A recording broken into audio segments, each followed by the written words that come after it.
dibaca ini.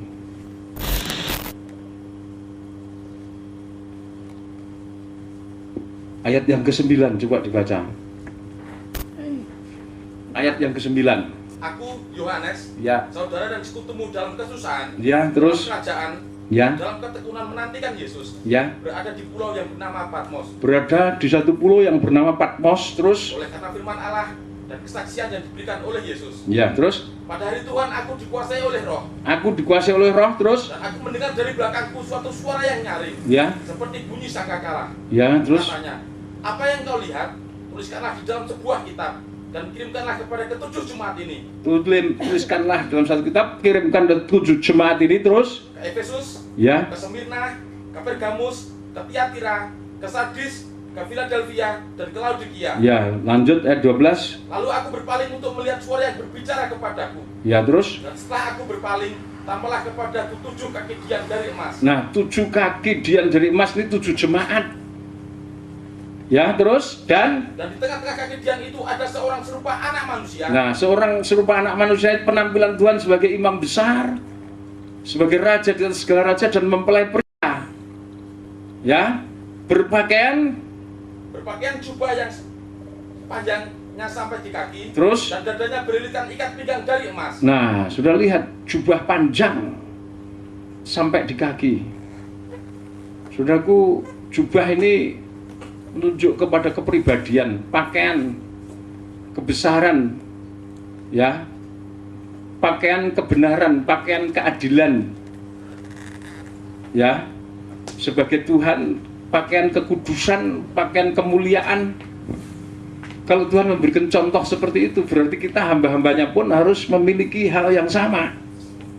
Kita harus memakai pakaian kebenaran, pakaian keadilan, pakaian kekudusan. Karena Dia yang mengutus dan kita hambanya yang diutus, kita harus satu. Gak boleh Tuhan menggunakan jubah kebenaran, jubah kesucian, jubah keadilan. Kita nanti pakaian kita pakaian kekejian, pakaian kelaliman, pakaian kecemaran. Ini sudah merupakan satu koreksi. Ya, berikat pinggang emas. Ikat pinggang emas itu bicara soal sifat ilahi. Sifat ilahi yang selalu maha benar dan maha jujur. Ya, kebenaran atau kejujuran. Jadi kalau sudah terpilih masuk hierarki, kebenaran, kejujuran itu harus mutlak menjadi syarat. Kalau sudah ingin dipakai Tuhan, kalau sudah ingin diutus Tuhan. Hidup kita dulu memang gelap pekat, tetapi oleh kasih setia Allah kita ditebus. Jangan kita berkubang dalam becek lumpur dosa, tetapi kita harus beranjak. Semakin benar, semakin suci, semakin jujur. Dilanjutkan dibaca. Kepala dan rambutnya putih, bahkan bulu yang putih metah. Nah, kepala dan rambutnya, ya, bagian bulu yang putih metah. Kepala dan rambut putih ini menunjuk pada pikiran yang suci dan murni, betul-betul murni. Oleh sebab itu tahun 2010 tahun pemurnian. Kalau kamu jadi hebat, kalau kamu nanti jadi kuat, kalau kamu ditolong Tuhan, kalau kamu diberkati 30 sampai 100 sampai 1000 kali, jangan ada kesombongan, kebanggaan bahwa itu usahamu, bahwa kamu sudah banyak melayani dan Tuhan membalas kamu, bukan. Tapi kalau kamu ditolong itu karena kasih setianya Tuhan. Tuhan itu baik. Kita tidak baik, kita gagal mengandalkan perbuatan. Harus ada pemurnian, hati kita harus murni, motivasi kita murni, pelayanan kita murni. Jangan ada pamrih-pamrih apapun yang menyeret kita kepada keinginan-keinginan daging. Terus dibaca. Dan matanya bagaikan nyala api. Nah, mata yang bagaikan nyala api ini, pandang mata yang menembus batin kita. Bahwa di hadapan Tuhan, kita harus mengakui tidak ada satupun yang bisa kita sembunyikan. Artinya, di hadapan Tuhan kita harus mengakui dengan sejujurnya bahwa inilah aku, debu tanah yang tidak berharga, tanah liat, ya, debu tanah, cacing tanah di kakimu. Kita harus mengakui ketidakmampuan kita, jangan sombong, ya, jangan ada kebohongan, jangan ada dusta. Terus kaki dan kakinya mengkilap bagaikan tembaga membara ya, perapian. kaki yang seperti tembaga menyala ini bicara tentang, saudaraku, pendirian. Ya, sebagai hamba Tuhan yang dipilih dari antara umat pilihan, sudah masuk hierarki, sudah harus punya pendirian, prinsip, berdiri tegak di atas kebenaran firman Allah, punya prinsip selalu berpihak kepada kebenaran, kepada firman, dan menentang segala bentuk kejahatan, menghukum setiap kejahatan. Itulah sebabnya saudara dipilih untuk melaksanakan apa? Putusan Allah. Yesaya pasal 13, terdengar suara gaduh di pegunungan. Siapakah dia? Tuhan yang sedang memanggil hamba-hamba kekasihnya, umat-umat kekudusannya, orang-orang pilihannya untuk dilatih, dididik, dipersiapkan pada hari penghukuman murka Allah nanti, menyatakan hukum murka Allah. Itu saya menuliskan begitu. Sudah dipersiapkan, kaki seperti tembaga nyala dalam api, itu artinya sudah nanti akan mendapat mandat menghukum. Jadi saudara harus berpihak pada firman. Kalau tidak berpihak pada firman, dihukum. Kalau berpihak pada firman, apapun saudara harus membela. Terus, ya, suaranya bagaikan desau air bah. Nah, suara yang seperti desau air bah ini merupakan deru, ya, pencurahan dari kuasa Roh Kudus. Roh Kudus itu dahsyat, menghancurkan, meluluh lantakkan, apalagi ketika murka, 7 meterai dicumpahkan, bumi kita hancur berantakan. Namun manusia tidak bertobat juga. Ya, tetapi Roh Kudus adalah roh yang lemah lembut, roh yang penuh kasih, roh yang penuh pemahaman, roh yang maha mengerti, roh yang mau membimbing saudara. Nah, demikian pula karakter tokoh-tokoh itu. Ini harus sudah contoh terhadap setiap dosa kejahatan. Kita seperti singa dari suku Yehuda, tidak ada kompromi, kita hancurkan, kita remukkan dosa itu.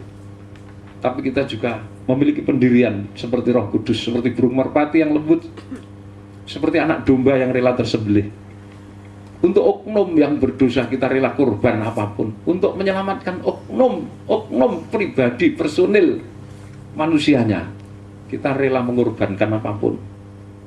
Ya, itu orang yang dikuasai, diurapi Roh Kudus. Terus mari, ya. Dan di tangan kanannya, ya, dia memegang 7 bintang. Nah, genggam tangan kanan ini berbicara tentang kasih setia. 7 bintang itu siapa? Itu 7 malaikat sidang, 7 guru.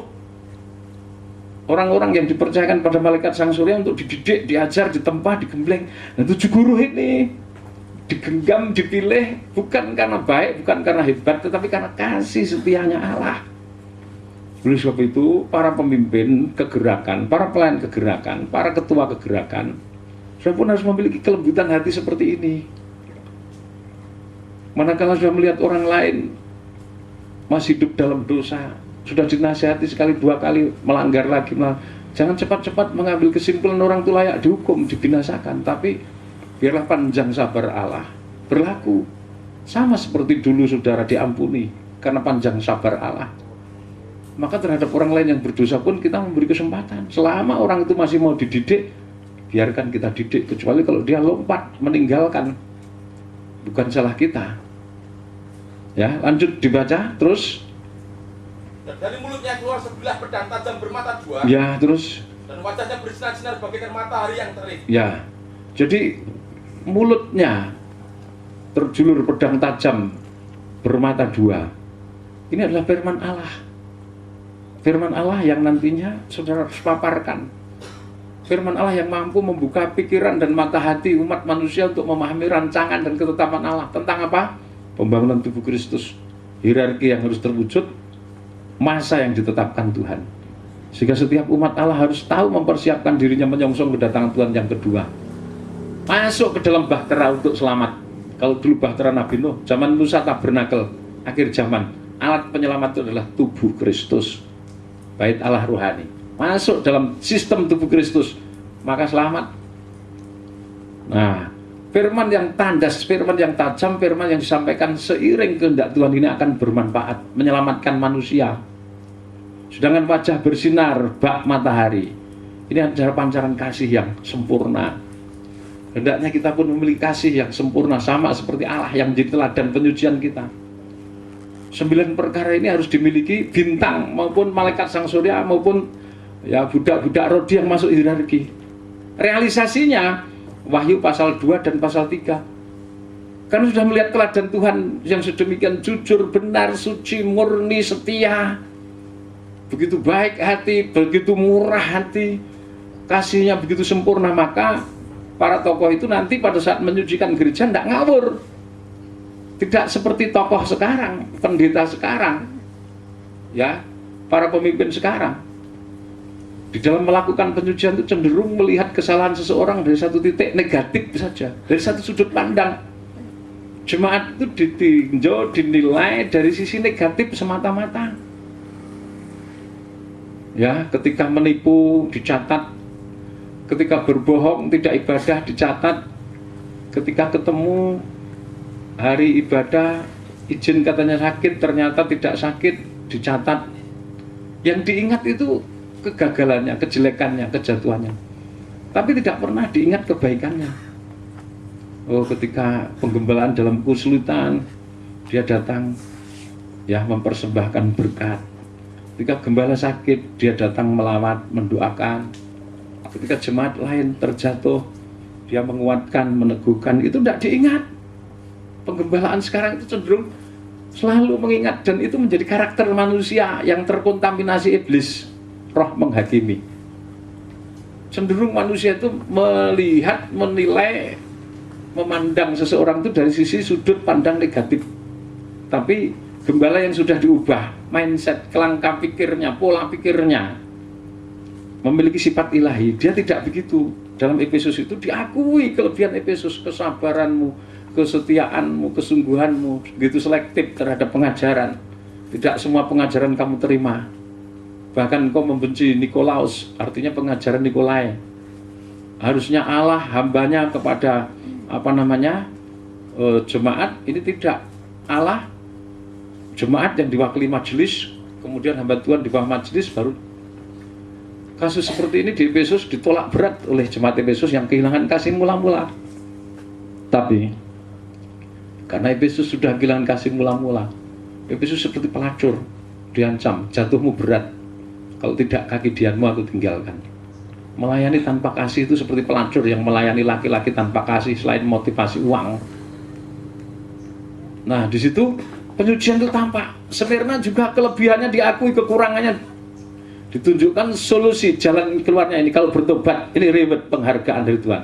Kalau kamu gagal, ini hukumannya. Pergamus, Tiatira, Sardis, Laodikia, sampai Wahyu pasal 2 dan pasal 3 itu penyucian 2 tahun itu terjadi. Lah karena dahsyatnya penyucian itu seperti 7 kali percikan darah, maka di situ banyak yang gugur. Sampai Roma pasal 11 ayat 25 dikatakan jumlah bilangan bangsa kafir yang diselamatkan masuk genap. Maka selanjutnya Allah melawat umatnya Israel lewat kegerakan kuda putih.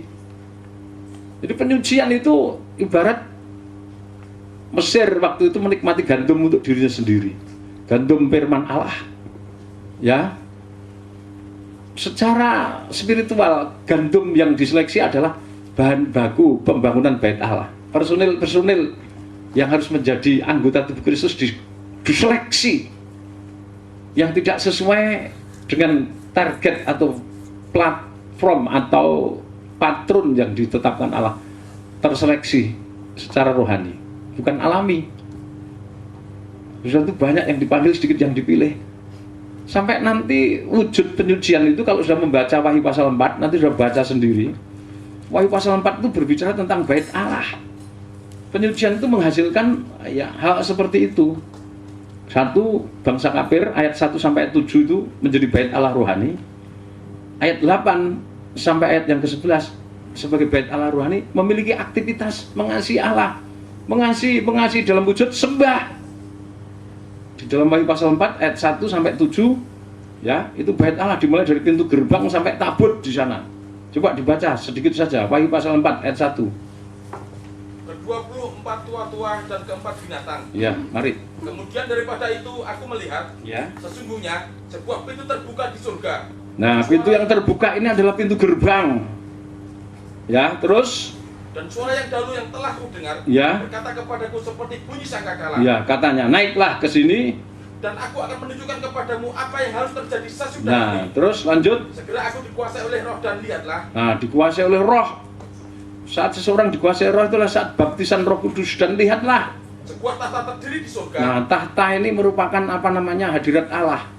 Ruang maha suci, tabut perjanjian. Terus Dan di tahta itu duduk seorang. duduk seseorang, ini tabut perjanjian. Terus lanjut. Dan dia yang duduk di tahta itu nampaknya bagaikan permata yaspis, Ya, terus. permata sardis, dan suatu pelangi melingkungi tahta itu gilang gemilang. Ya, bagaikan terus. jamrut rupanya. Ya, terus. Dan sekeliling tahta itu ada Ada 24 tahta. Itu meja roti sajian. 12 rasul hujan awal, 12 rasul hujan akhir. Seperti yang saya tunjukkan kepada saudara. Ya, sedangkan mempelainya itu dekat di sisinya, tapi saya gambarkan di depannya karena itu dalam dewan musyawarah. Ya. Itu sampai ayat 7 itu hasil penyucian gereja bangsa kafir harus menjadi bait Allah. Yang dari pintu gerbangnya sampai tabutnya mengalami penyucian, pengudusan, disalut emas, dipercik darah. Sedangkan ayat 7 dan selanjutnya mari dibaca. Ya. Ayat 7, adapun makhluk-makhluk.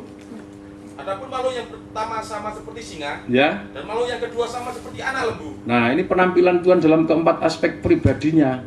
Sebagai raja, singa, Injil Matius seperti lembu, Injil Markus, terus. Dan makhluk yang ketiga mempunyai muka seperti muka manusia. Nah, ini Injil Lukas, terus. Dan makhluk yang keempat sama seperti burung nasar yang sedang Burung terbang. Nasar ini anak Allah. Ini Injil Yohanes, terus. Dan keempat makhluk itu masing-masing bersayap 6, Ya, sekelilingnya dan di sebelah dalamnya penuh Terus? dengan mata. ya, Dan dengan tidak berhenti-hentinya mereka berseru siang dan malam. ya, terus kudus, kudus, kuduslah Tuhan. Allah yang Maha Kuasa, Ya, terus? yang sudah ada, Ya. dan yang ada dan yang akan datang. Nah, kalau saya membaca sampai ayat 11 itu penyembahan.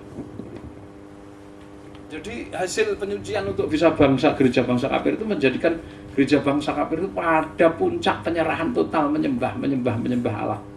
Hidupnya menjadi bait Allah rohani, diberkati luar biasa lewat panen raya. Sekarang jumlahnya sudah menipis-tipis karena apa? Sudah mengalami penyucian. Jumlah yang tertahan itu orang yang hidup sampai Tuhan datang. Ditahbis dalam Wahyu pasal 5. Diurapi untuk mempersembahkan 7 perkara. Mari dibaca. Dijadikan imam rajani. Mari dibaca ayat yang ke-8, Wahyu pasal 5. Ayat 8 mulai. Ketika ia mengambil guluan kitab itu, Ya, tersungguhlah keempat makhluk dan ke-24 tua-tua itu di hadapan anak domba itu. ya, terus Masing-masing memegang satu kecapi. masing-masing dan satu memegang emas, satu kecapi dan jangan emas, terus. menuduhkan kemenyan.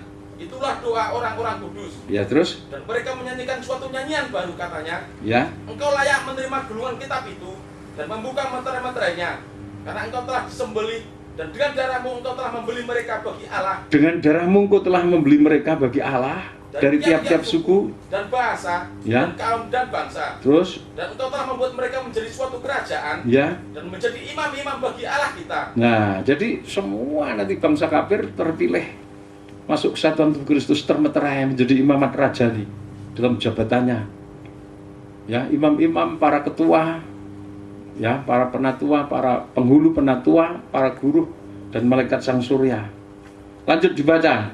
Dan mereka akan memerintah sebagai raja di bumi. Ya, terus. Maka aku melihat dan mendengar suara banyak malaikat sekeliling tahta, Ya, makhluk-makhluk dan tua-tua itu, jumlah mereka berlaksa-laksa dan beribu-ribu laksa. katanya terus Katanya dengan suara nyaring, anak domba yang disembelih itu layak untuk menerima kuasa kuasa, dan kekayaan, kekayaan, dan hikmat, dan kekuatan, kekuatan atau makrifat dan hormat, kemuliaan, ya, puji-pujian. kemuliaan dan puji-pujian, hormat, kemuliaan dan puji-pujian, 7 perkara dipersembahkan untuk Allah mempelai anak domba.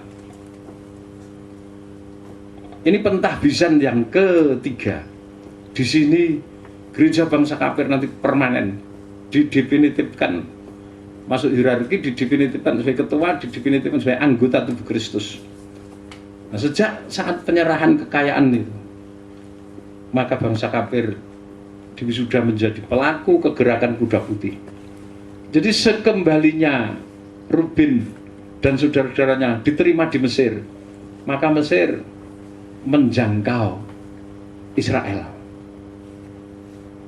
Ya, bukan hanya Ruben.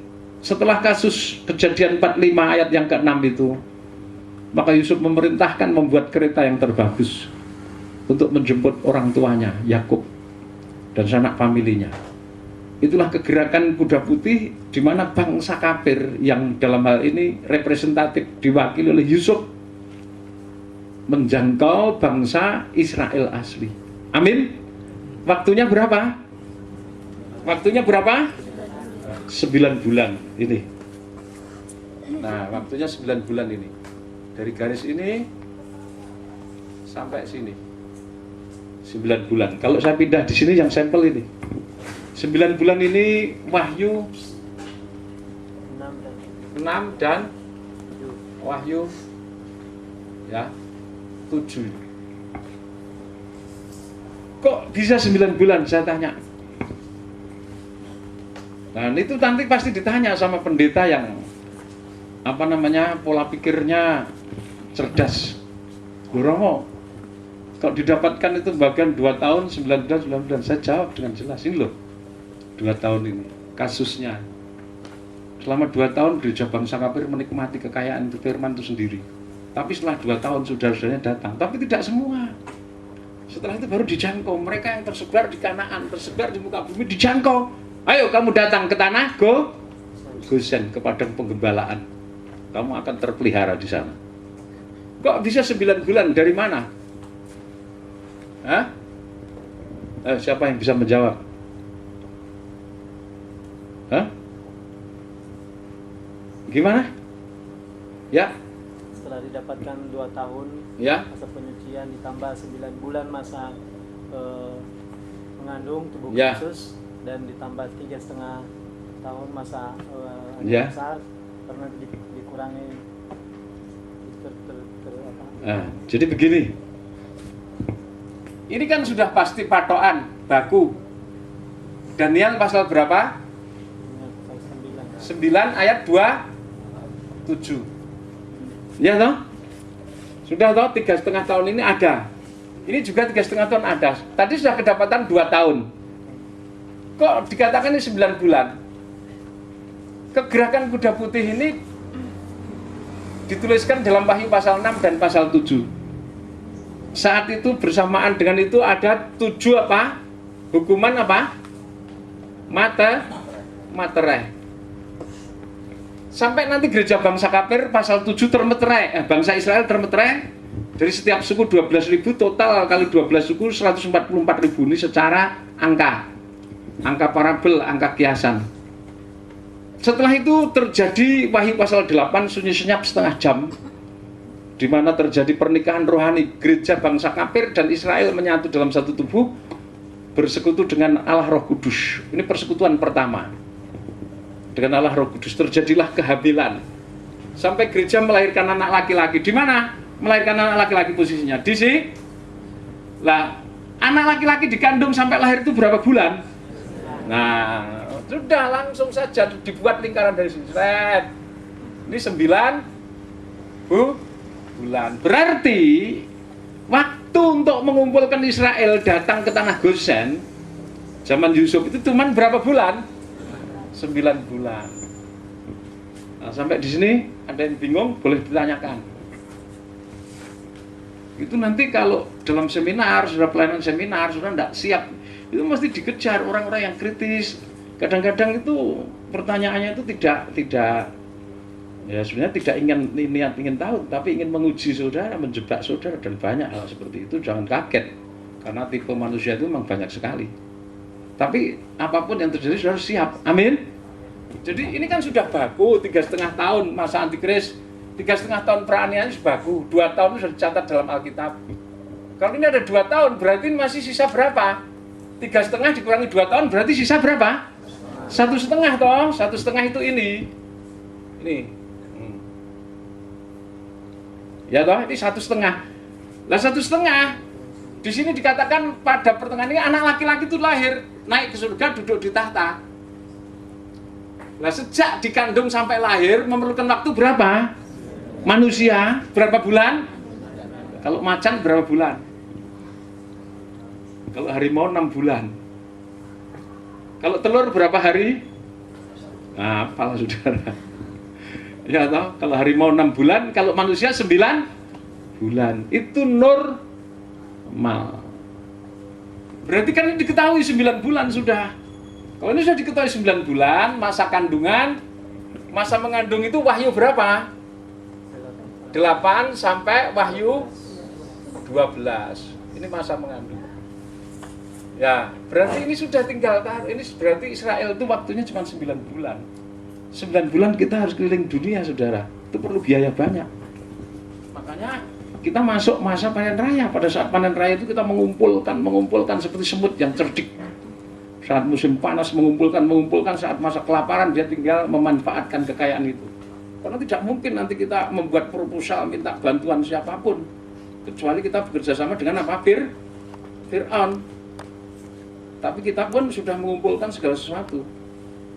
Nah, itu nanti Wahyu pasal 6 sama Wahyu pasal 7 itu. Ya, kegerakan kuda putih. Coba baca Wahyu pasal 6 ayat 1 dan 2. Ya. Wahyu pasal 6, mari.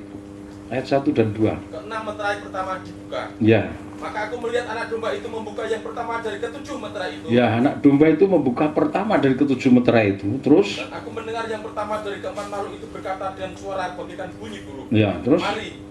Dan aku melihat sesungguhnya ada seekor kuda putih dan orang yang menungganginya memegang sebuah panah. Ya, terus? Kepadanya dikaruniakan sebuah mahkota.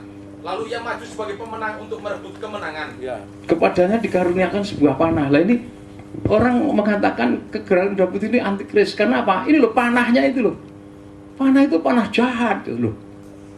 Kok panah jahat? Coba dibaca Yesaya 49. Kegerakan kuda putih itu positif.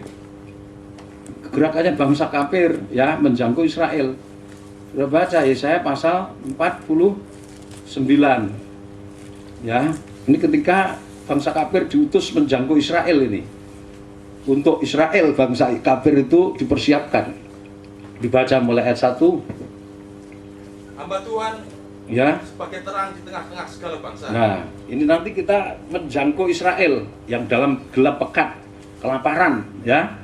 Dengarkanlah aku, hai pulau-pulau.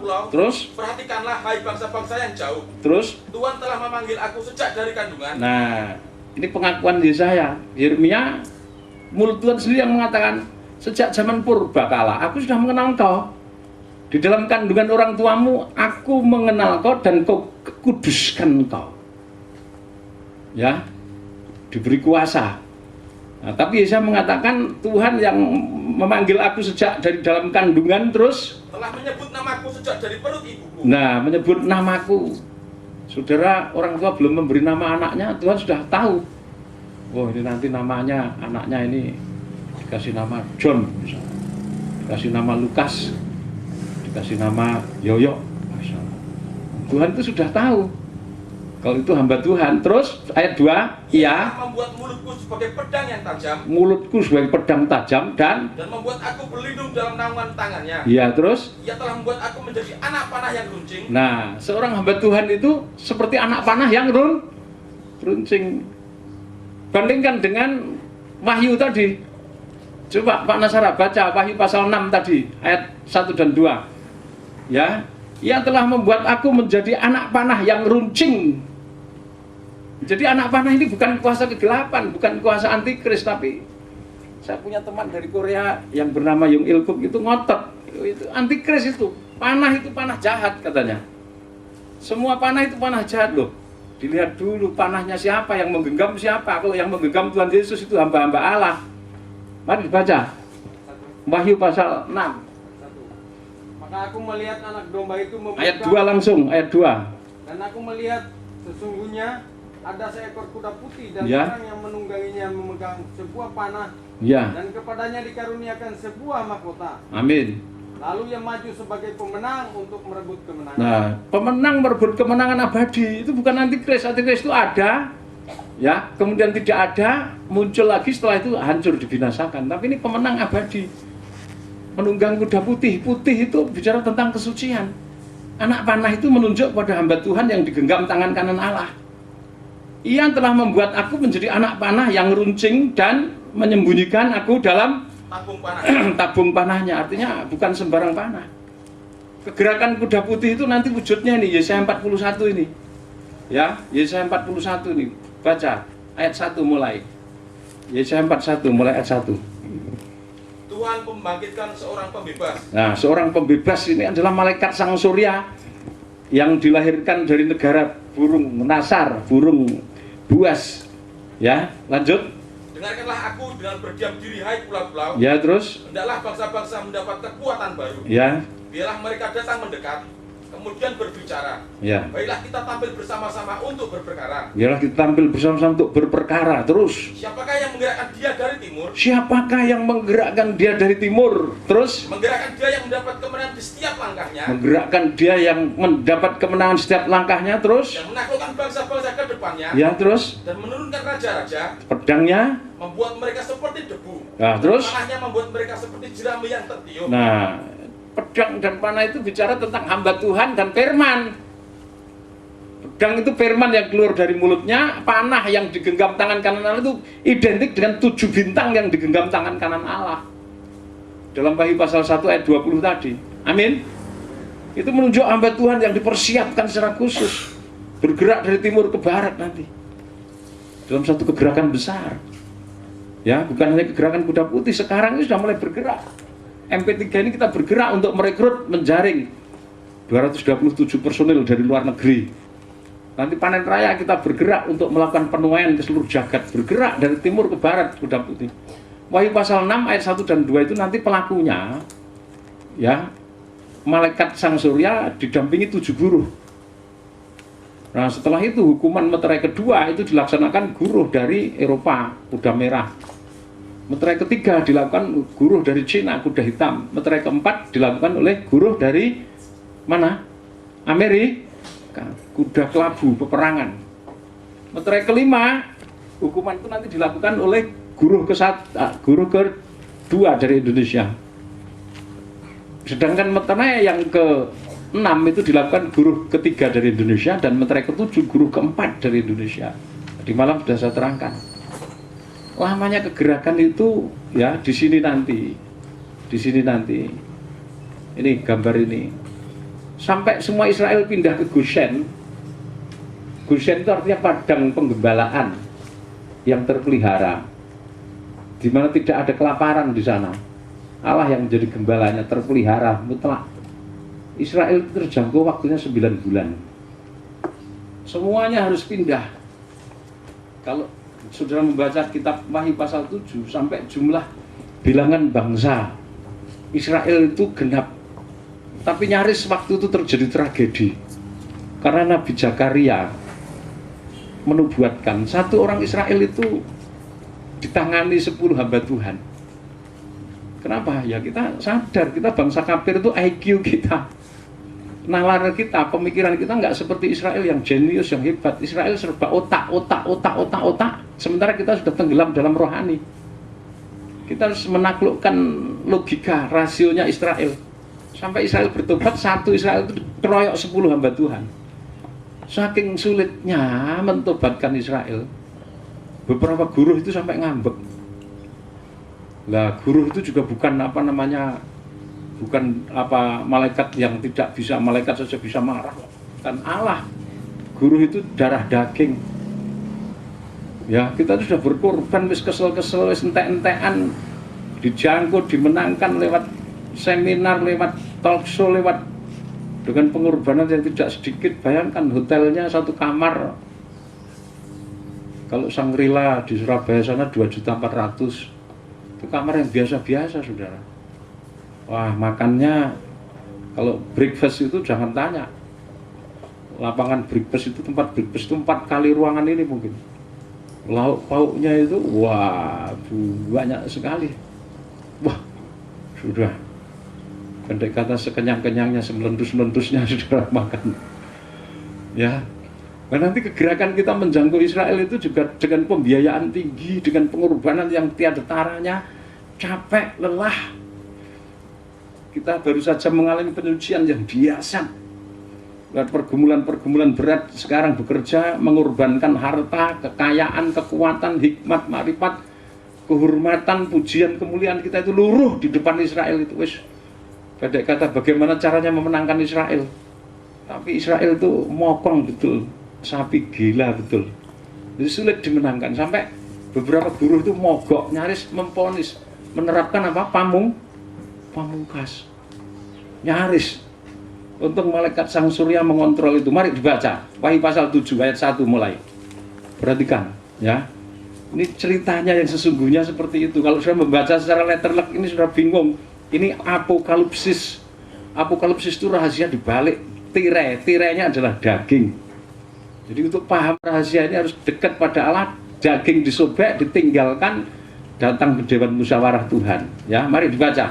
Orang-orang yang dimeteraikan dari bangsa Israel. Ya, terus. Kemudian daripada itu, aku melihat 4 malaikat berdiri pada keempat penjuru bumi. Nah, 4 malaikat, istilah malaikat di dalam kitab Wahyu itu, ya, identik dengan para pelayan Tuhan, hamba-hamba Tuhan, malaikat sidang, malaikat sidang. Ya, malaikat yang sesungguhnya tampil di dalam kitab Wahyu itu minim sekali. Ya, malaikat Jibril yang menemani Rasul Yohanes di dalam pewahyuan. Tetapi istilah malaikat yang berkuasa atas air, atas itu menunjuk pada oknum manusia yang masuk hierarki dengan tugas dan tanggung jawab sendiri-sendiri. Itu saudara tahu. Sebab kalau ini malaikat dari surga, berarti manusia tidak bekerja sama sekali dalam kitab Wahyu, dalam pembangunan tubuh Kristus. Semua yang mengerjakan malaikat. Memang malaikat bekerja turut bersama manusia, tetapi dalang utamanya adalah manusia pelakunya. Jadi kalau dituliskan di sini, ya, kemudian daripada itu aku melihat 4 malaikat berdiri pada keempat penjuru bumi dan terus mereka menahan keempat angin bumi. Mereka menahan keempat angin bumi supaya jangan ada angin bertiup di darat, ya, terus atau di laut, atau di pohon-pohon. Ini malaikat dari mana ini? Darat, laut, yang menghancurkan pohon-pohonan, padang rumput, dari mana? Tadi malam saya terangkan. Indonesia. Dari Indonesia. Yang ke-1, kedua, ketiga, keempat ini. Yang ke-1 membakar sepertiga padang rumput. Yang kedua, ya, membuat laut menjadi darah sepertiga. Yang ketiga membuat apa? Mata air jadi sintus, asin, pahit, ya. Kemudian yang keempat memukul sepertiga matahari, sepertiga bagian dari bulan dan bintang, terjadi gerhana, gelap pekat. Wah, ini udah jengkel banget sama ulahnya. Kenapa kalau orang Amerika, yang dari Amerika, dari Eropa, dari sini kok lebih sabar?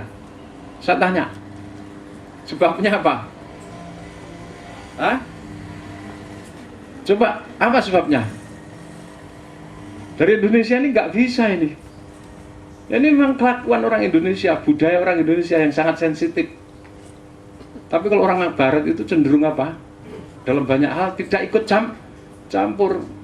Dia lebih, wawasannya itu lebih luas. Ah, sudah, itu urusan dia. Tuhan pasti tolong nanti. Kita nggak usah emosi. Tapi dari Indonesia tidak bisa kita ini. Wah. Tapi kalau orang Barat itu cenderung, ya dikatakan malas tahu ya. Namanya sudah hamba Tuhan, bukan malas tahu juga. Tetapi penguasaan dirinya itu lebih apa namanya? Matang. Karena kepribadian yang terbentuk dari lingkungannya. Peradaban orang di sana itu lebih tinggi. Jembatan sedang dibangun. Saya titip doa syafaat betul untuk tim yang berangkat ini. Jangan lupa didoakan supaya tim itu sukses. Wah, luar biasa. Ada saatnya nanti dibalik sama Tuhan. Tapi namanya Indonesia itu terbentuk dari karakter yang sedemikian, karakter yang kerdil, karakter lingkungan yang bertumbuh minder, karakter lingkungan yang kadang-kadang karena faktor kesulitan dan lain-lain jalan pintas. Kalau orang Barat kan lain lagi, sangat saklek, simple, serba begini-begini. Sehingga di sini yang ngamuk itu 4 guru dari Indonesia. Israel sulit banget dimenangkan, dipamungkas, angin hentikan, stop.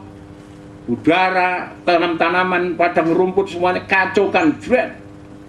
Ya, terus mari apa yang terjadi? Dan aku melihat seorang malaikat lain. Ya, aku melihat seorang malaikat lain, ini malaikat sang surya muncul dari tempat matahari terbit. Terus ia membawa meterai Allah yang hidup. Ia membawa meterai Allah yang hidup. Dan ia berseru dengan suara nyaring kepada keempat malaikat yang ditugaskan ya. Merusakan. Coba yang diulangi yang baik. Enggak baik. Bacanya enggak baik itu. Jangan dipakai guyonan, yang baik ya. Dan aku melihat seorang malaikat lain muncul dari tempat matahari terbit. Ya. Ia membawa meterai Allah yang hidup. Ia membawa meterai Allah yang hidup. Dan ia berseru dengan suara nyaring kepada Iya. keempat malaikat yang ditugaskan untuk merusakkan bumi dan laut. Merusakkan bumi dan laut. Terus Katanya, katanya, janganlah merusakkan bumi atau laut atau pohon-pohon. jangan merusakkan bumi atau laut atau pohon-pohon, katanya. Sebelum kami memeteraikan hamba-hamba Allah kami Ya. pada dahi mereka. Nah, untung pemimpinnya ini malaikat sang surya yang saat itu sudah ditahfiz. Dengan tegas dia berkata, jangan rusakkan laut, bumi, angin, pohon-pohonan sebelum Israel dimeterai. Dia membawa meterai Allah yang hidup, artinya dengan kuasa Allah yang maha tinggi. Meterai itu adalah Roh Kudus. Terjadilah suatu pelayanan pencurahan Roh Kudus atas bangsa Israel. Amin. Israel yang tersisa dicatat dalam Roma pasal 9, sisanya saja yang diselamatkan. Nabi Yesaya juga menuliskan, dari sekian banyak Israel hanya sisanya saja yang diselamatkan. Terjadi kegerakan ibadah saat itu, pencurahan Roh Kudus luar biasa, dan saat itu terbuka Israel, dimeterai oleh Roh Kudus. Jumlahnya 144.000 orang. Ya, sudah bisa membaca itu dalam ayat yang kelima, ya. Ayat yang keempat dibaca. Mari ganti yang baca, mungkin capek, ya. Diganti siapa yang suaranya lantang, nyaring, ya. Mari Mbak Nita yang keras, atau Tika Mbak Nita nggak kuat berdiri nanti, ya. Mari ayat 4. Dan aku mendengar jumlah mereka yang dimeteraikan itu, Ya, 144.000 yang telah dimeteraikan 144.000 yang telah dimeteraikan dari, semua suku keturunan Israel. nah nanti sudah baca sendiri. Suku Ruben 12.000, Yehuda 12.000, Gad 12.000. Ini keadilan Tuhan. Tidak pandang kamu Yehuda besar, Ruben kamu sulung, Benyamin kamu bungsu, sama 12.000. Sisa Israel yang dimeteraikan. Nah, Israel dan kafir yang dimeteraikan ini akhirnya menyatu dalam satu tubuh, sama-sama sudah satu roh. Ya, meterai Allah yang hidup itu Roh Kudus. Roh Kudus itu roh yang memeteraikan. Sampai hari penebusan, kita membaca di dalam Efesus, ya, pasal 1. Ya, di sana kita itu dimeteraikan oleh Roh Kudus sampai kita mendapatkan segala sesuatu kelengkapan dari janji-janji Allah. Coba dibaca Efesus pasal 1 ayat 12 dan 13. Ayat 13 dan 14. Di dalam Dia kamu juga, Karena kamu telah mendengar firman kebenaran, ya, yaitu Injil keselamatanmu. ya, Di dalam Dia kamu juga ketika kamu percaya, ya, dimeteraikan dengan Roh Kudus kamu dimeteraikan dengan Roh Kudus yang dijanjikannya itu. Terus, dan Roh Kudus itu adalah jaminan bagian kita, ya, sampai kita memperoleh seluruhnya, sampai kita memperoleh seluruhannya. Terus, yaitu penebusan yang menjadikan kita milik Allah, ya. untuk memuji kemuliaannya. Nah, jadi disitulah kemenangan kegerakan kuda putih. Ketika para anggota, para guru lelah, capek, ada satu kerjasama yang kuat. Pimpinan itu tidak membiarkan malaikat sang surya tidak berdiam diri. Kamu tidak bisa menaklukkan Israel dengan kekuatan apapun, dengan kesaktian apapun yang kau miliki, selain Roh Kudus diundang. Roh yang akan memeteraikan mereka menjadi milik Allah, ditandai, dimenangkan. Ini puncak kegerakan kuda putih. Israel termeterai, masuk kesatuan tubuh Kristus, seperti yang tertulis dalam Efesus pasal yang keempat. Kalau sudah membaca Efesus pasal 4 di situ, ya. Mari dibaca Efesus pasal 4 ayat 1 mulai sampai ayat yang kelima. Mari, 3. Efesus pasal 4 ayat 1 mulai. Sebab itu aku Ya. menasihatkan kamu, aku orang yang dipenjarakan karena Tuhan, Ya, supaya hidupmu sebagai orang-orang yang telah dipanggil berpadan dengan panggilan itu. ya, terus hendaklah kamu, Selalu rendah hati, lemah lembut dan sabar. ya, tunjukkanlah. Kasihmu dalam hal saling membantu. Nah, jadi ada satu tindakan kesabaran yang saling membantu. 4 guru kehilangan kesabaran, malaikat sang surya dengan kesabarannya membantu. Apa masalahmu? Wah, Ini Israel yang sudah kita perjuangkan sekian bulan di tengah kesulitan, kesukaran, bencana, tetapi tidak kunjung itu. Nah, mau dipamungkas saja sudah. Orang seperti itu nggak layak. Oh jangan. Mari aku membawa meterai Allah yang hidup. Artinya aku akan menyelenggarakan ibadah untuk mereka. Ibadah pencurahan Roh Kudus. Roh yang akan memeteraikan mereka. Ya, sampai nanti merasuk kesatuan. Mari dibaca.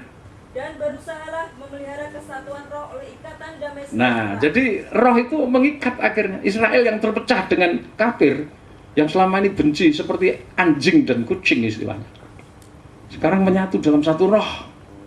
Terus satu tubuh Kristus dan satu roh. Sebagaimana kamu telah dipanggil kepada satu pengharapan yang terkandung dalam panggilanmu. Ya, terus ayat 5. Satu Tuhan, satu iman, satu baptisan. Terus satu Bapa dari semua, terus Allah yang di atas semua dan oleh semua dan di dalam semua. Nah, jadi terikat akhirnya dalam kesatuan. Nah, kafir dan Israel yang menyatu ini sudah nanti membaca di dalam Roma pasal 11 ayat yang ke-11 ya, sampai ayat yang ke-20 berapa itu? 24. Bahkan sampai ayat 31. Israel yang menyatu dengan kafir itu ibarat zaitun liar dan zaitun asli yang dicangkokkan, ditempelkan dalam satu batang. Diberkati, berbuah, melimpah. Itu Israel dan kafir. Setelah terjadinya kesatuan ini, Wahyu pasal 8, guru dari Indonesia yang keempat membuka meterai yang ketujuh, maka terjadilah pernikahan. Pernikahan dalam pengertian kitab Wahyu itu ada tiga tingkatan, ya. Pernikahan yang pertama, pernikahan pertama ini Wahyu pasal 8 ayat 1. Ini dengan siapa? Allah, Roh Kudus. Tujuannya supaya gereja terhindar dari kematian rohani. Setelah itu nanti terjadi musibah 7 sangkakala yang menghukum dunia. Ya. Lewat pernikahan dengan Allah Roh Kudus ini gereja dinyatakan mengandung. Nah, di sini kandungannya 9 bulan. Wahyu pasal 8 sampai Wahyu pasal berapa? 12. Dinyatakan mengandung. Aktivitasnya bukan lagi talk show, bukan seminar, bukan KKR, tetapi aktivitasnya full penyembahan. Wahyu pasal 8 sampai 12 menjelang pengungsian itu penyembahan terus. Ya, itu aktivitas yang terpenting. Kemudian yang kedua, persekutuan yang kedua adalah Wahyu pasal 19 ayat 6 sampai 9. Ini dengan siapa? Dengan Tuhan Yesus mempelai pria surga. Tujuannya supaya terhindar dari kematian apa? Kematian daging. Kalau Wahyu pasal 8 tadi terhindar dari kematian roh ini. Kematian roh. Ini terhindar dari kematian daging. Ini perjamuan sesungguhnya ini dalam tubuh jasmani ini yang sudah diubahkan dalam tubuh kemuliaan. Persekutuan yang ketiga, Wahyu pasal berapa? 22. Ya, dengan siapa ini? Dengan Bapa. Tujuannya untuk masuk Yerusalem baru. Kenapa 3 kali pernikahan persekutuan? Manusia itu terdiri dari badan, jiwa, dan roh. Nikah jasmani yang dilakukan manusia mayoritas adalah nikah secara tubuh jasmani. Beda dengan nikah rohani. Nah, saudara, jadi dari sini saudara bisa melihat sempurna benar rencana Allah itu. Nanti memasuki Wahyu pasal 8, aktivitas pertama yang diserukan oleh guru keempat dari Indonesia, ya, karena dia mengetahui situasi kondisi jagat, menerawang bahwa sekian waktu nanti akan terjadi musibah-musibah yang semakin dahsyat di tengah-tengah ya kekurangan gereja. Gereja harus mengandung, artinya geraknya terbatas, tidak dapat banyak berbuat apapun secara fisik. Maka guru keempat ini nanti membuka meterai ketujuh. Di satu pihak menghukum bumi, di lain pihak terbukanya meterai ketujuh itu adalah komando untuk terjadinya satu penyembahan. Mari dibaca Wahyu pasal 8 ayat 1 mulai. Mari Wahyu pasal 8 ayat 1 mulai. Mbak siapa namanya? Mas Dayat, coba yang keras ya, yang keras. Wahyu pasal 8 ini meterai ketujuh secara simbolis, tetapi nanti kenyataannya meterai ketujuh adalah saat kedatangan Tuhan yang kedua itu yang besar ya. Ini simbolisnya. Mari. Meterai yang ketujuh. Dan ketika anak domba itu membuka meterai yang ketujuh, maka sunyi senyaplah di surga kira-kira setengah jam lamanya. Ya, sunyi senyaplah di surga kira-kira setengah jam lamanya. Terus lalu aku melihat ketujuh malaikat yang berdiri di hadapan Allah, dan kepada mereka diberikan 7 sangkakala. Nah, seiring dibukanya meterai ketujuh, 7 malaikat itu diberi 7 sangkakala. Ya, langsung ada pendelegasian tugas dari malaikat sang surya kepada 7 guru. Baik guru yang keempat yang sedang membuka meterai ataupun guru lainnya menerima 7 sangkakala. 7 sangkakala. Terus lanjut. Maka datanglah seorang malaikat lain, ya, dan ia pergi berdiri dekat mezbah dengan sebuah pedupaan emas. Nah, malaikat lain ini malaikat sang surya mendekati mezbah dengan membawa pedupaan emas. Terus dan kepadanya diberikan banyak kemenyan untuk dipersembahkannya bersama-sama dengan doa semua orang kudus. Nah, jadi setelah meterai ke-7 dibuka, malaikat sang surya mulai memimpin, menetapkan garis tegas penggembalaan bahwa mulai hari ini gerakan yang kita jalani adalah kegerakan sembah doa puasa, sembah doa puasa sampai anak laki-laki lahir. Itu menjadi keputusan, menjadi garis tegas penggembalaan. Terus di atas mezbah emas di hadapan tahta itu. Ya, lanjut. Maka naiklah asap kemenyan bersama-sama dengan doa orang-orang kudus itu, ya, dari tangan malaikat itu ke hadapan Allah. Ya, lanjut. Lalu malaikat itu mengambil pedupaan itu, mengisinya dengan api dari mezbah dan ya, melemparkannya ke bumi. Ya, terus maka meledaklah bunyi guruh disertai halilintar dan gempa bumi. Ya, jadi maka terjadilah hukuman-hukuman. Dimulai berarti penyembahan yang penuh urapan yang dipimpin malaikat sang surya itu mulai merupakan pertanda saat dimulainya hukuman sangkakala yang dijalankan oleh 7 guru secara beruntun. Ini saudara harus tahu tugas saudara di dalam kitab Wahyu nanti. Jadi setelah ini penyucian itu tugas dan tanggung jawab saudara mendewasakan jemaat supaya jemaat kokoh, tegak, termeterai ya, namanya tertulis dalam kitab hayat tidak gugur.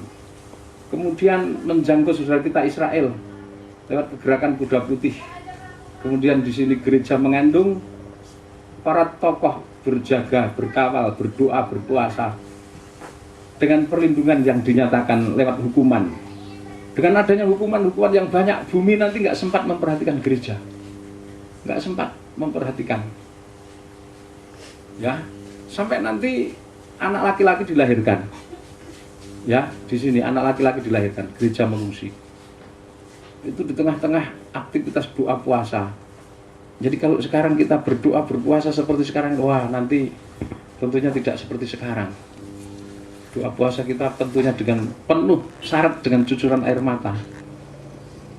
Kenapa? Karena dinyatakan mengandung firman dan Roh Kudus, gerakan kita dibatasi, ya, menjelang meregang napas, menjelang melahirkan anak laki-laki dan menjelang terbang ke tempat di padang.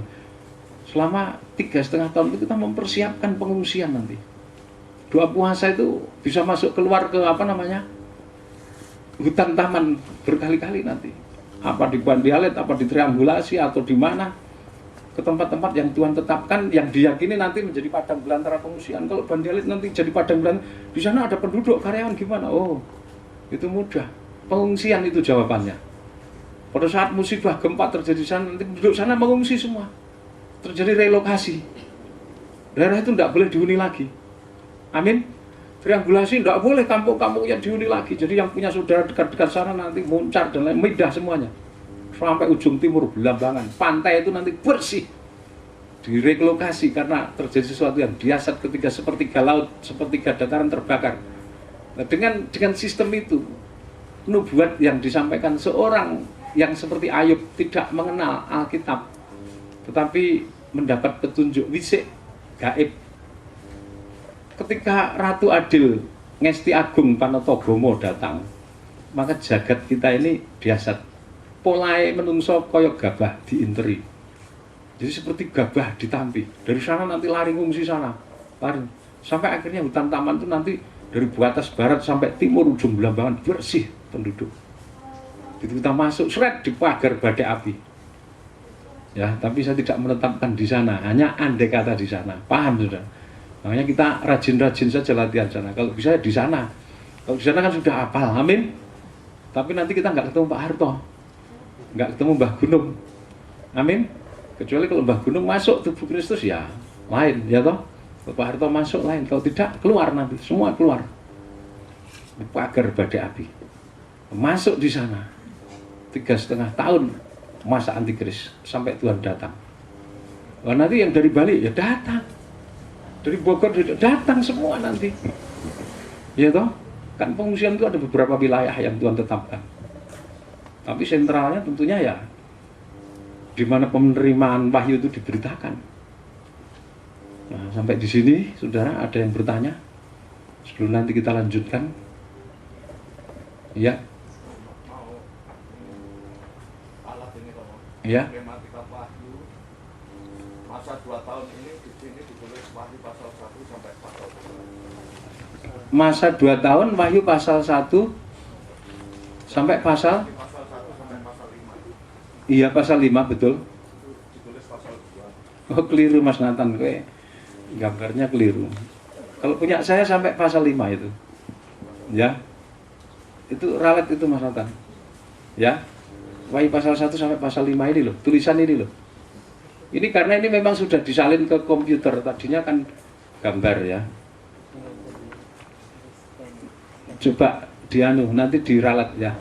Pasal 2, Wahyu pasal 1 sampai pasal 2 tahun. Pasal 2 atau di situ? Ya, pasal 5 itu ya. Ini Wahyu pasal 6, pasal 7, 9 bulan.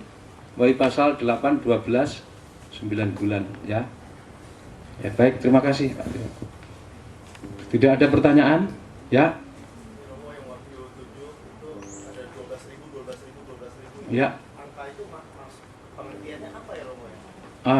Itu totalnya kan 144.000. Itu angka kiasan. 144.000 itu adalah lamanya Israel ditahan di Mesir 400 tahun kali 360 hari, 144.000 hari. Hari ke 144.000 Allah menyerahkan anak domba Paskah sembelih.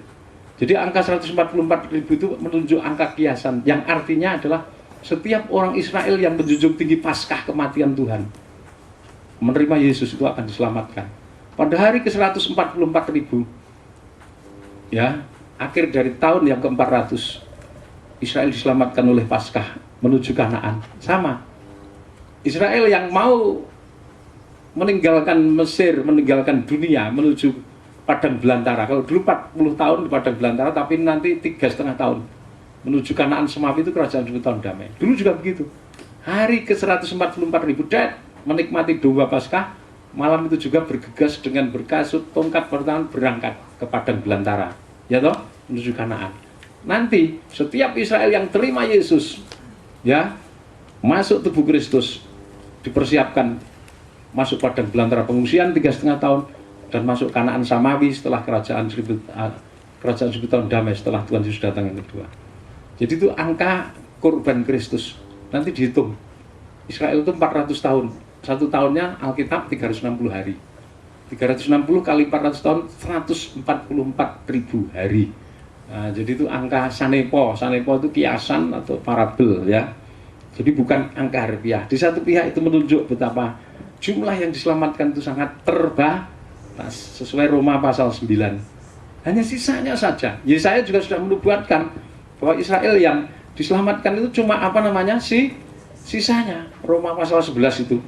Ya, hanya sisanya saja. Jadi bukan bukan semua, tetapi sekali lagi hanya sisanya. Roma pasal 9 ayat 27 nanti bisa dibaca. Ya. Roma pasal 9 ayat 27. Sisanya Israel yang diselamatkan. Jadi tidak semua. Walaupun Israel itu banyak. Ya. Bahkan Nabi Yesaya pun mengatakan begitu. Dari sekian banyak Israel yang diselamatkan itu hanya sisanya saja. Hanya sisanya saja. Begitu Pak Billy? Hitung nanti ya. 400 kali 360. Nanti kedapatan angka 144.000. Kalau menurut Kabbalah, sekarang Israel itu 13 suku. Itu silahkan, itu kan versinya apa Kabbalah. Tetapi Allah tetap mencatat 12 suku. Karena yang suku Dan itu terlempar masuk bilangan apa? Bangsa kafir. Untuk menggenapkan nubuat, kafir itu juga membangun bait Allah, membangun tabernakel. Diwakili suku Dan. Jadi Dan itu dihisapkan suku bangsa kafir. Ya, itu saudara ketahui. Ya. Karena apa? Dasarnya teologi sekarang. Para teolog sekarang itu cenderung memutarbalikkan firman. Teologi itu ada yang enggak usah. Teologi itu ada yang benar. Tapi teologi itu ada yang menyimpang dari Alkitab. Bahkan teologi itu ada yang melecehkan Yesus. Saudara tanya para hamba Tuhan yang ada di sini yang dulu mengikuti perkuliahan pascasarjana contohnya. Ya. Para hamba Tuhan itu pernah diajar bahwa Yesus itu manusia paling gagal. Bukti kegagalannya, dia mencoba melakukan pendekatan kasih untuk penyelamatan manusia. Tapi pendekatan kasih itu gagal. Dia malah ditolak, dia disalibkan, di kayu salib. Yesus mengakui kegagalannya. Dia berteriak, Eloi, Eloi lama sabachthani, Bapakku, Bapakku, kenapa engkau tinggalkan aku? Nah, itu bukti kegagalan Yesus. Nah, kenapa kita kok percaya sama Yesus? Itu seorang dokter hamba Tuhan lulusan ya teologi baptis mana itu? Semarang ini. Teologi baptis Semarang itu mana? Ya? Simongan. Itu seorang dokter itu. Dari sana. Dia mengajarkan juga terjadi perdebatan keras karena kita tidak mau ajaran itu. Yesus itu tidak gagal. Di situ justru penyerahan Yesus yang mau menyerahkan nyawanya. Kenapa dia ditinggalkan bapaknya? Karena memang dia harus memikul seluruh dosa manusia. Dan itu sudah dinubuatkan Yesaya 53. Jadi bukan kebetulan. Kemudian teologi sekarang itu banyak menolak tabernakel.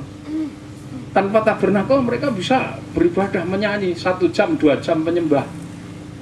Tapi seolah-olah seperti penuh Roh Kudus. Gereja-gereja besar sekarang menolak tabernakel. Tabernakel itu usang, tabernakel itu sudah tidak digenapi. Kalau tabernakel itu usang, itu firman nubuatan. Silahkan kembali pada Alkitab, baca Injil Matius pasal 5. Aku datang bukan untuk merombak, meniadakan hukum. Sebelum langit dan bumi lenyap, maka tidak satu titik, satu iota, satu kata pun yang dilenyapkan sebelum digenapi. Berarti kejadian sampai kitab itu harus digenapi. Kalau mereka mengatakan tabernakel itu sudah usang dan itu tidak tergenapi, sekalipun kita ibadah tidak berpolakan tabernakel, kita hidup dalam penyembahan seperti ini, penyembahan. Tapi mereka tidak pernah masuk tubuh Kristus. Mereka tidak masuk dalam kegerakan pembangunan sidang mempelai wanita Tuhan. Andai kata mereka membangun tubuh Kristus secara individu satu gereja, tidak mungkin. Tetapi kita ini kecil di sini. Kita membangun tubuh Kristus dengan segala kekuatan, daya, upaya kita menembus berbagai denominasi. Bukan saja gereja Betel, Pantekosta, Betel, Pantekosta, Betel Tabernakel, ya, Pantekosta Tabernakel, GPDI, Gemit, ya, Presbyterian, ya, Wesleyan. Kemudian gereja-gereja Kingmi, GKI, kita tembus semuanya. Berita ini di Papua, gereja terbesar itu Protestan, 80%, kita tembus. Mereka nanti akan menyelenggarakan GKI di sana itu, Indonesia bagian timur, ini masuk Indonesia barat ini. Akan menyelenggarakan Mubes pada bulan Oktober tahun 2011. Masih lama toh? Hampir 11 bulan lagi, ini November. Tapi mereka sudah pesan, nanti mohon sama kita supaya Romo mengagendakan waktu di bulan Oktober itu sebelum Mubes akan diselenggarakan seminar dulu di Tapahyu 3 hari. Romo nanti akan menjadi pembicara dalam seminar itu. Itu GKI, Gereja Kristen Indonesia. Coba. Jadi dalam membangun tubuh Kristus itu kita menjangkau mereka. Dan kalau kita sudah menjangkau mereka, bukan hanya periodik atau okumene, satu saat insidental kita datangi, setelah itu kita tinggal. Tidak. Permanen hubungan kita dengan mereka. Ada ikatan roh, ada ikatan kasih, ada ikatan kebersamaan selamanya. Mereka mulai merasa tergembala, mereka merasa menyatu dengan kita. Seperti gereja-gereja di Papua yang menggabung dengan kita itu mulai bersatu dengan kita. Mereka menyadari, karena mulai tergembala, panitianya itu terdiri dari berbagai denominasi gereja penyelenggara sana. Ya toh? Dengan anggaran sekian ratus juta saat pertama dulu dipersepuluhkan. Kalau persembahan-persembahan yang non persepuluhan saya serahkan pada jemaat lokal itu tidak mungkin, karena mereka punya penggembalaan. Nah, dalam hal ini persepuluhan dari panitia yang gabungan. Saya katakan, kalau sudah mempersembahkan persepuluhan, saudara itu berarti sama dengan menempatkan diri terikat dan tergembala. Apakah saudara meyakini hal itu? Mereka yakin, dan persepuluhan itu diberikan. Setiap ada kegerakan di sana, kegiatan, biayanya berapa? Diambil 1/10-nya terlebih dahulu, disetorkan untuk penggembalaan. Nah, ini satu perkara yang luar biasa. Kita menjangkau, tetapi banyak ya sinode atau denominasi yang besar, jumlah ya umatnya ribuan, puluhan ribu. Saat-saat penyembahan sudah mungkin ikut dalam situ, wah pujiannya hanyut, penyembahannya seperti menggigit-gigit jiwa ya, tapi dia tidak pernah birahi untuk jadi manten. Dan Tuhan itu menjemput kekasihnya yang ingin dinikahinya. Amin, amin, amin. Kalau menyembah, memuji penuh Roh Kudus, ya sanjung, wah Tuhan baik, mempelai priaku sangat dahsyat, mempelai priaku ganteng, cakap, wah kamu satu-satunya belahan jiwaku, terus gitu. Tapi ketika ditantang, dek aku mau datang, kamu tak lamar, kamu tak nikahin. Oh tidak, nanti saja. Terus setiap ketemu kamu baik, kamu baik. Nah ini 5 darah bodoh. Semuanya darah, semuanya bersiap menyongsong kedatangan mempelai. Wah birahi untuk sanjung puja. Yang satu masuk pernikahan, yang satu tidak mau menikah selamanya. Nah coba, kalau saudara ini seorang perjaka misalkan, pacaran, setiap kali ketemu gadismu menyanjung, abang cakap, abang ganteng, abang merah, ya, abang apa namanya, wah pokoknya adorasi ya, pemujaan. Dek, kita pacaran sudah 5 tahun, gimana kalau tak lamar? Oh tunggu bang, aku belum siap. Tapi setiap kali ketemu abang, wah luar biasa, abang adalah kepala atas hidupku, abang adalah belahan jiwaku. Dek, kita sudah 8 tahun, gimana tak lamar? Nanti bang, tunggu bang. Tidak pernah ada rasa birahi, menyanjung terus, menyembah, misbah dupa, tapi tidak pernah merobek dalam mempelai itu tidak menyembah dalam roh dan kebenaran dan merobek dilamar, ini Tuhan aku dan kau adalah milikku, masuk pernikahan. Yang bodoh, yang tidak pernah masuk, tidak pernah birahi, tertinggal. Nasibnya seperti 5 darah bodoh. Itu banyak itu nanti terjadi. Tanpa tabernakel mereka bisa beribadah, tapi terjebak kepada tabernakel Moloch. Kisah Rasul pasal 7 itu ditulis. Memikul tabernakel Moloch, dewanya dewa rempan. Ibadahnya mengarah pembangunan perempuan Sunda Babil. Kamu harus membangun tabernakel supaya aku hadir di tengah-tengahmu. Sebab tanpa tabernakel aku akan muak terhadap kamu. Imamat pasal 26 ayat 11. Coba dibaca ulang itu. Imamat pasal 11 ayat 26.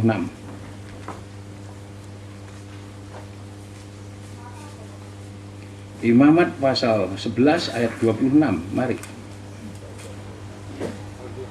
Imamat 26 ayat 11. Ini perlu vitamin B yang banyak ini. Ya, makanya saya suka beras merah itu. Tambang vitamin B itu bagus untuk orang tua. Jadi bapak-bapak yang sudah lanjut usia, yang daya ingatan saudara seringkali hang ya.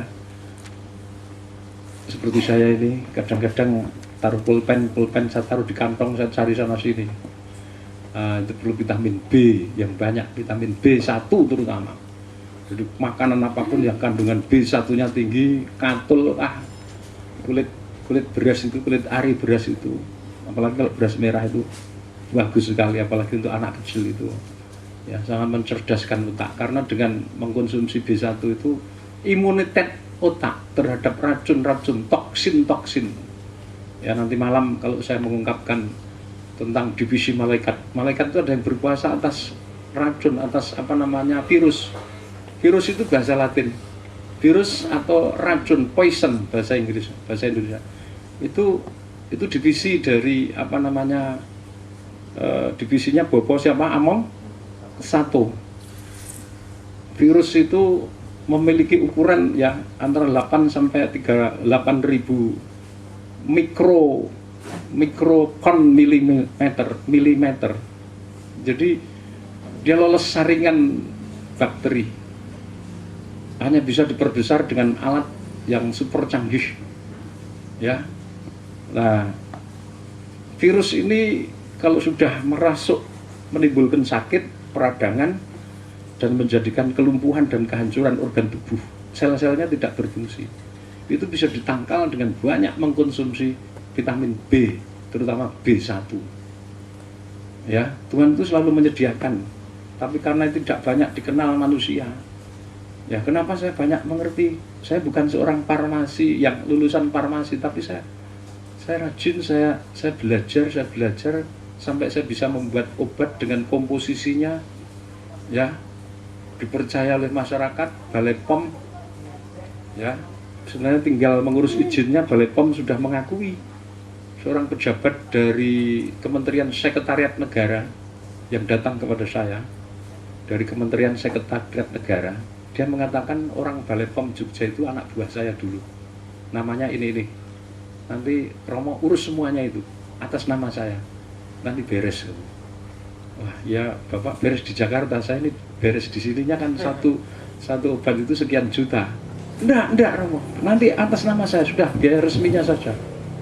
Tapi saya juga berpikir, saya kan harus mempersiapkan kemasannya, botolnya, ya labelnya. Label itu enggak bisa pesen cuma 100.000, enggak bisa. Sekali pesen harus minimal 5.000. 5.000 itu sekian juta lah, padahal obatnya ada 37 item. Itu diakui oleh pejabat ya, pejabat yang di Kementerian di Sekretariat Negara ini ya, orang yang sangat penting di sana. Dia datang mengendap-endap dan memohon petunjuk Tuhan.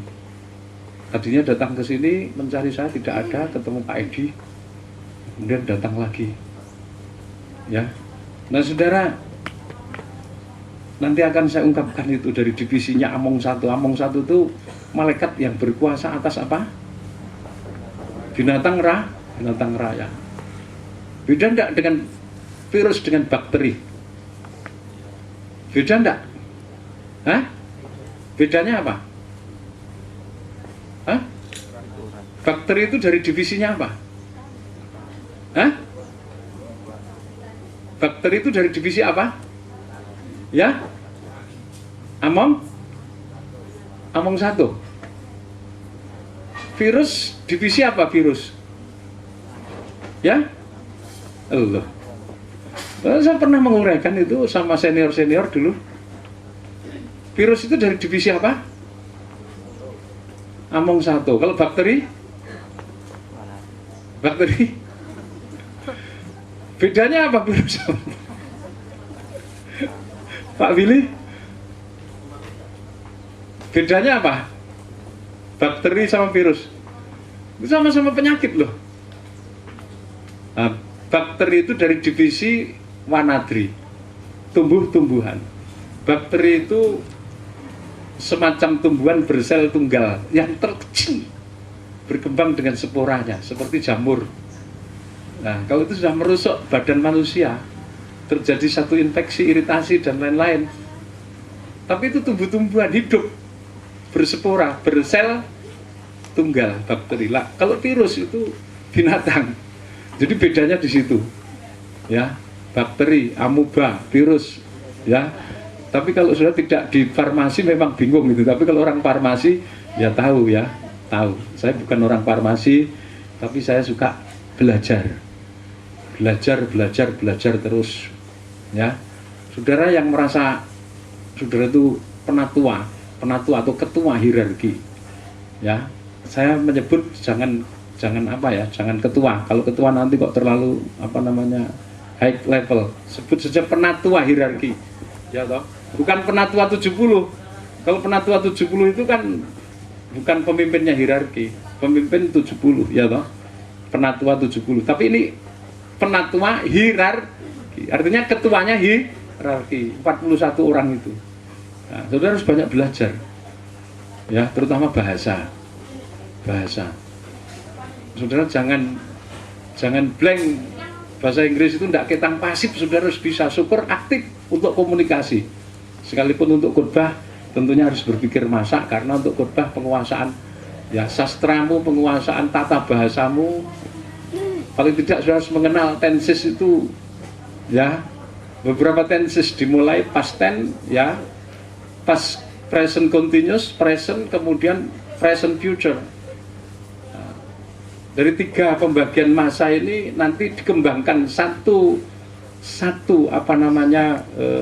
tenses ini dikembangkan jadi 10. Karena past tense itu ada ya past future, past perfect, ya, dan sebagainya. Dengan rumusannya yang nanti sudah pahami, saudara bisa cerita ditunjang nilai TOEFL tinggi, paling enggak 500, jadi perbendaharaan katanya banyak. Jadi bisa merangkai kata. Sehingga saudara nanti tidak blank kalau ketemu sama orang barat. Ini guru dari Indonesia, ditanya jangan ngomong bahasa Inggris malah tersipu-sipu malu. Amin. Mulai belajar raketang pasif, ya. Nanti dari pasif belajar suami istri ngomong tiap hari bahasa Inggris terus, enggak apa-apa, itu baik itu. Ngomong bahasa Inggris terus, enggak ketang dimulai yes sama no, nanti bertambah satu kata. Yes I am, ya, yes I do, ya. Terus nanti bertambah. Paham saudara? Pendek kata saudara itu harus lengkap. Nah, sekarang kita lanjutkan. Baca Imamat pasal 26 ayat 11. Mari dibacakan, saya minta tolong dari belakang yang membaca sekarang. Yang dari belakang supaya tidak ngantuk. Mari. Siapa yang sudah menemukan silahkan. Aku akan menempatkan kemah suciku Ya. di tengah-tengahmu, dan hatiku tidak akan muak melihat kamu. Nah, aku akan menempatkan kemah suciku di tengah-tengahmu, dan hatiku tidak akan muak melihat kamu. Ini bukan hanya untuk Israel. Karena Rasul Paulus untuk jemaat Korintus yang bangsa kafir juga berkata, tidak tahukah kamu bahwa kamu adalah bait suci, kemah suci, tubuhmu rumah rohku. 1 Korintus pasal 3, 1 Korintus pasal 6. Yesus sendiri mengatakan, rombak bait Allah ini dan aku akan membangun dalam waktu 3 hari. Yang dimaksud bait Allah adalah tubuh Kristus. Jadi kemah suci itu harus ada. Kalau dulu, sekarang realisasinya gereja pada akhir zaman harus mengarah kepada pembangunan kemah suci, yaitu pembangunan tubuh Kristus rohani.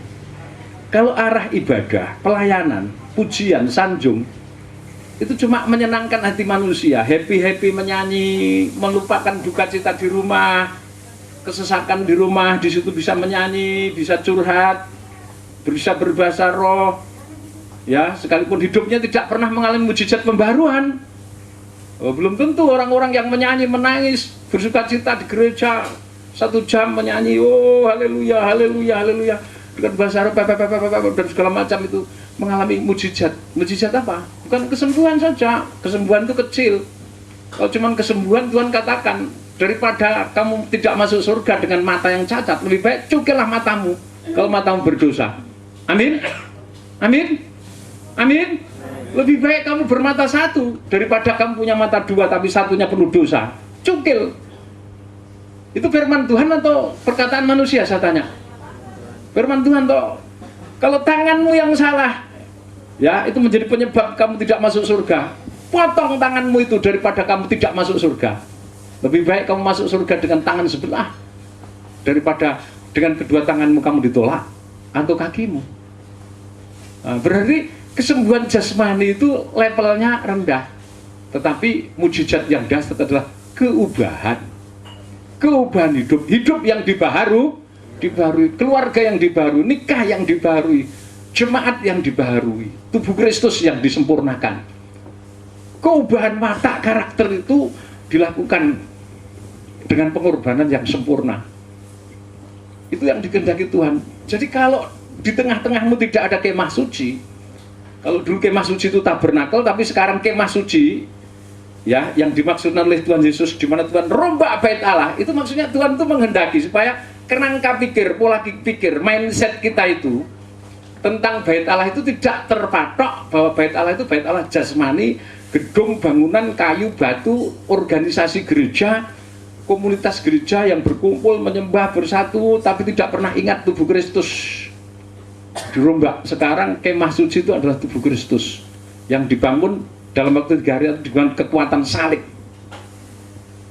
Nah, kalau tubuh Kristus itu ada, aku tidak muak. Terus lanjut, tetapi aku akan hadir di tengah-tengahmu. ya, terus Aku akan menjadi Allahmu. dan aku akan menjadi Allahmu dan kamu Akan menjadi umat. Nah, akulah Tuhan Allahmu yang membawa kamu keluar dari tanah Mesir supaya kamu jangan lagi menjadi budak mereka. terus. Aku telah mematahkan kayu tub yang ada di atasnya. Nah, jadi Membuat kamu berjalan tegak. Kok itu dipatahkan? Dosa dunia, keterikatan terhadap ilah zaman, keterikatan terhadap kenikmatan daging, rasa dan harta, oleh kuasa kurban Kristus dihancurkan ketika kita membangun kemah suci sejati, tabernakel rohani, membangun tubuh Kristus. Keterikatan akan organisasi, keterikatan akan bait Allah jasmani, itu keterikatan terhadap organisasi jasmani. Keterikatan akan sukunya, rasnya, bahasanya, bangsanya, dilebur semuanya. Kita menyatu. Tembok-tembok permusuhan itu dihancurkan oleh Tuhan. Hancurkan. Supaya pihak-pihak yang terpisah, terkotak-kotak itu menyatu. Itu tujuannya. Kalau pembangunan kemah suci itu ada, ya, pembangunan kemah suci itu ada, maka gereja tubuh Kristus itu dikehendaki Allah, Allah hadir, Allah berkenan, Allah memberkati. Sampai nanti Wahyu pasal 21 ayat 3, lihat kemah suci Allah ada di tengah-tengah manusia. Aku akan menjadi Allahnya dan dia menjadi umatku. Tidak ada air mata lagi. Apa yang dirindukan Tuhan sampai terwujud nanti. Jadi kalau ada orang yang mengatakan tabernakel itu sudah tidak tergenapi dan lain-lain, itu keblinger. Saking pinternya karena dulu masuk menjadi pendeta itu tidak kuliah dulu. Mungkin karena dia pengusaha, kaya, ya cuma ikut kursus 2 bulan, 3 bulan terus bisa membeli gudang yang besar, direhab jadi gereja. Kan rata-rata pendeta sekarang begitu. Banyak enggak yang begitu? Iya toh? Dia beli gedung gereja, dia memelihara persetujuan, pendeta-pendeta sangoni khotbah keluar masuk, akhirnya dia belajar sidik-sidik, belajar khotbah, tet. Saya tahu betul itu saat khotbah pertama kali. Tet.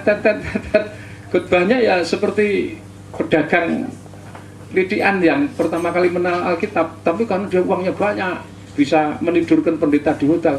Wah, pendeta, wah hebat, itu manusia itu. Saya tidak pernah tergiur oleh hal-hal seperti itu. Justru saya kasihan kenapa?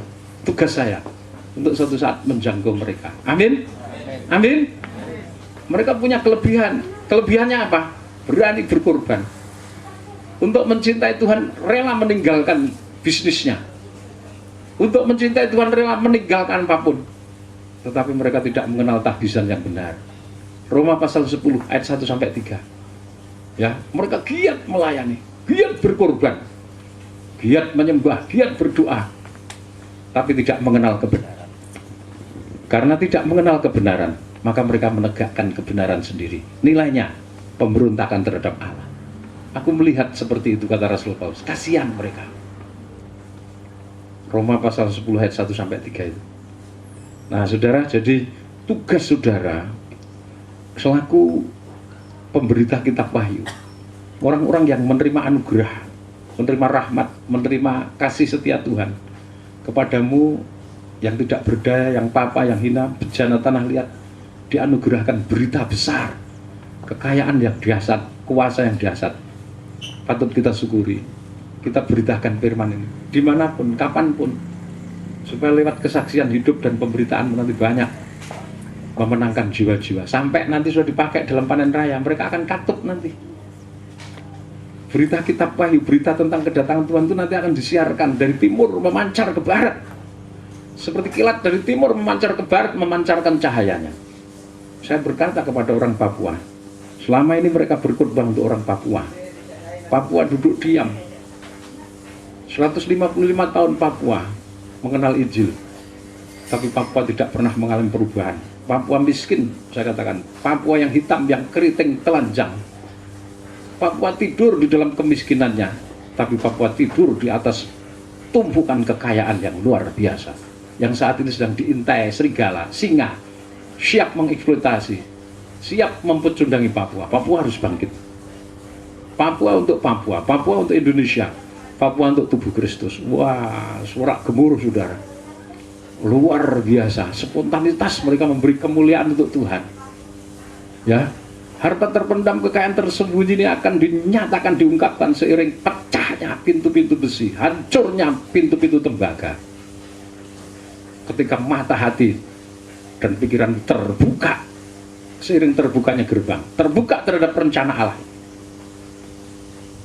Papua nanti akan menjadi daya tarik luar biasa. Suku, bahasa, kaum bangsa akan datang ke sini, bukan untuk mengajar saudara, tetapi mereka mendengar Papua bernyanyi, Papua bermazmur, Papua menyampaikan firman. Nah, saudara, ini membakar semangat orang-orang Papua, saudara. Dan mereka bersaksi, 150 tahun para pemberita datang dan pergi, layaknya malaikat yang mengkocak kolam kolam Bethesda. Setelah mengkocak pergi, dikocak pergi, tetapi si lumpuh, si buta yang sejak lahir tetap tidak pernah mencapai, tetap tidak pernah. Harus tubuh Kristus tampil secara nyata. Papua harus menjadi berkat bagi keselamatan bangsa-bangsa. Kenapa? Untuk menunjukkan, kenapa gerbang timurnya Papua? Untuk menunjukkan bahwa bangsa kafir itu sejak semula itu sudah dipilih Tuhan. Nenek moyangnya bangsa Israel, Abraham, dipilih. Bersamaan itu, tahun itu juga, nenek moyangnya bangsa kafir, Ayub dipilih, orang Kusi, orang kulit hitam. Kita itu termasuk anak turunnya suku Ham. Saudaraku, orang Israel itu sama-sama anaknya Nuh, tetapi bukan suku Ham. Sem, Ham, dan Yafet. Israel itu terpilih. Ya, Israel itu merasa dirinya anak-anaknya Sem, sedangkan kita itu Yafet sama Ham. Ham dari bangsa kafir dipilih, yaitu Ayub, menerima pemahyuan Allah, kitab Nabi Ayub, yang mengungkapkan terbanyak tentang rahasia hikmat makrifat, kitab Nabi Ayub, mengungkapkan rahasia hubungan pribadi dengan Allah yang sedemikian, mengungkapkan tentang rahasia kesetiaan yang menghasilkan berkat berkelimpahan, mengungkapkan rahasia umur panjang diberkati berlimpah, mengungkapkan rahasia-rahasia kasih sayang, bagaimana sekalipun dia sudah diperlakukan, dilecehkan, ditinggalkan, tetapi pada akhirnya tetap bisa mengasihi dan menyelamatkan sahabat-sahabatnya yang menikam. Ayub menurunkan bangsa kafir, Abraham menurunkan bangsa Israel.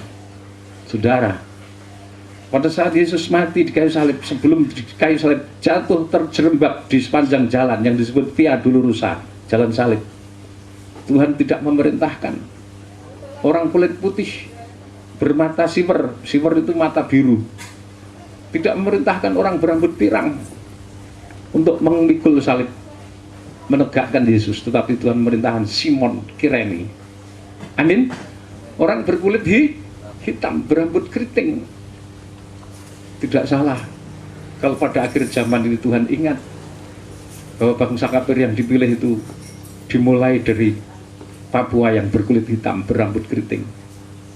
Saya orang Jawa, bukan saya membela orang Papua, tetapi itu firman. Seharusnya saya mengedepankan Jawa. Bukan berarti Jawa nanti tidak terjangkau. Lihat, suatu saat Jogja akan diguncang satu kegerakan besar. Amin. Kita mempersiapkan diri untuk menjangkut Jogja lewat seminar ya yang besar. Seminar yang kita selenggarakan di hotel yang besar.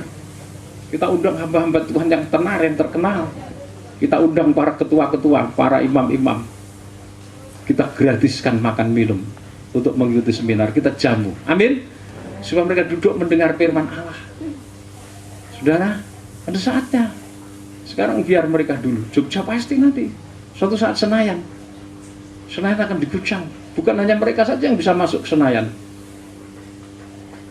Kalau mereka bisa masuk Senayan itu enggak heran, karena mereka kaya.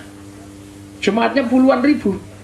Tapi dengan jemaat yang cuma ratusan seperti kita, jemaat yang cuma puluhan seperti saudara, bagaimana kita masuk Senayan? Dari mana uang miliaran, 1 kali pakai 2,5 miliar, 3 kali 7,5 miliar, belum urusan lain-lainnya. Semuanya terjadi karena kasih setianya Allah. Amin.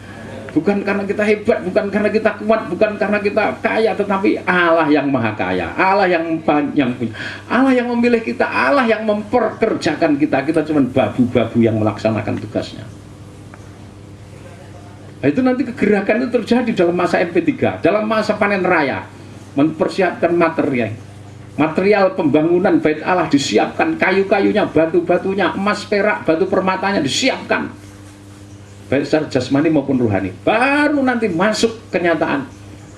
Setelah panen raya selesai, kita akan bekerja keras 2 tahun melakukan ya seleksi penyucian yang laksana 7 kali percikan darah. Wahyu pasal 1 sampai pasal 5. Gereja bangsa kafir disucikan. Kiblat model penyucian adalah pribadi Yesus sendiri dengan 9 kostumnya. 9 kostum yang juga menjadi 9 kostumnya para malaikat sang surya, guru, penatua, dan para penghulu yang akan bekerja. Dalam pola pikir, dalam kemurnian, dalam kejujuran, dalam keterbukaan, di dalam keberanian, di dalam prinsip, di dalam kuasa, di dalam penghukuman, di dalam firman, di dalam urapan teladannya Tuhan. Ketujuh jemaat mengalami penyucian dari lipatan-lipatan dosa yang tersembunyi dengan metode kerajaan surga. Tidak memandang satu jemaat dari sudut negatif, oh jemaat itu negatif.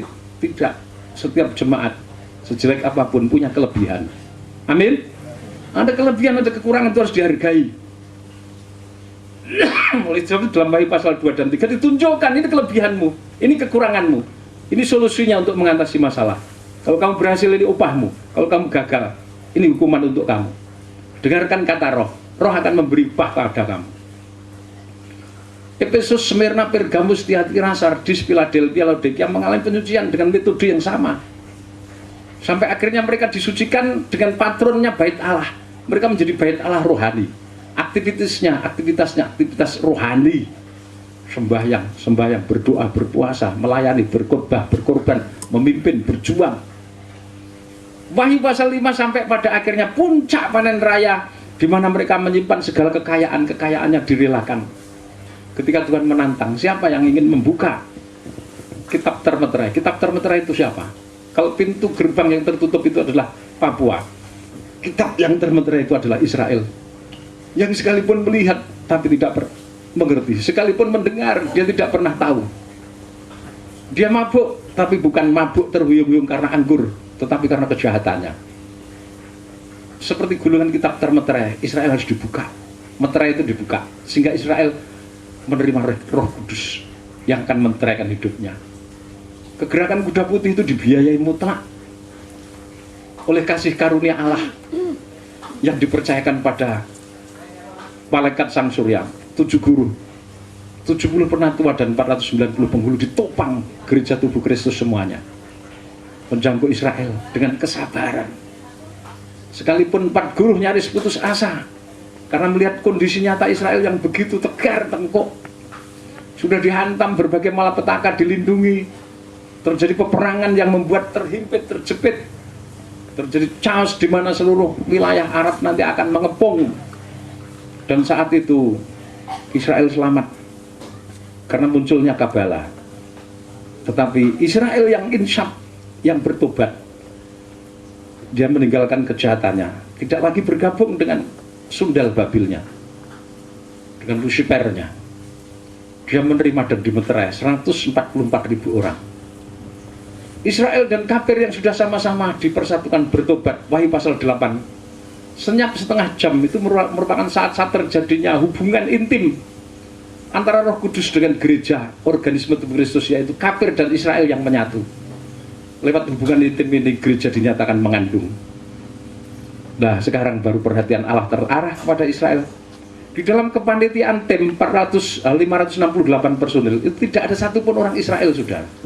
Tidak ada satupun hamba Tuhan di situ, malaikat sang surya, 7 guru, 70 penatua, 490 penghulu itu yang berdarah Israel, tidak ada. Semuanya bangsa kafir asli, tulen.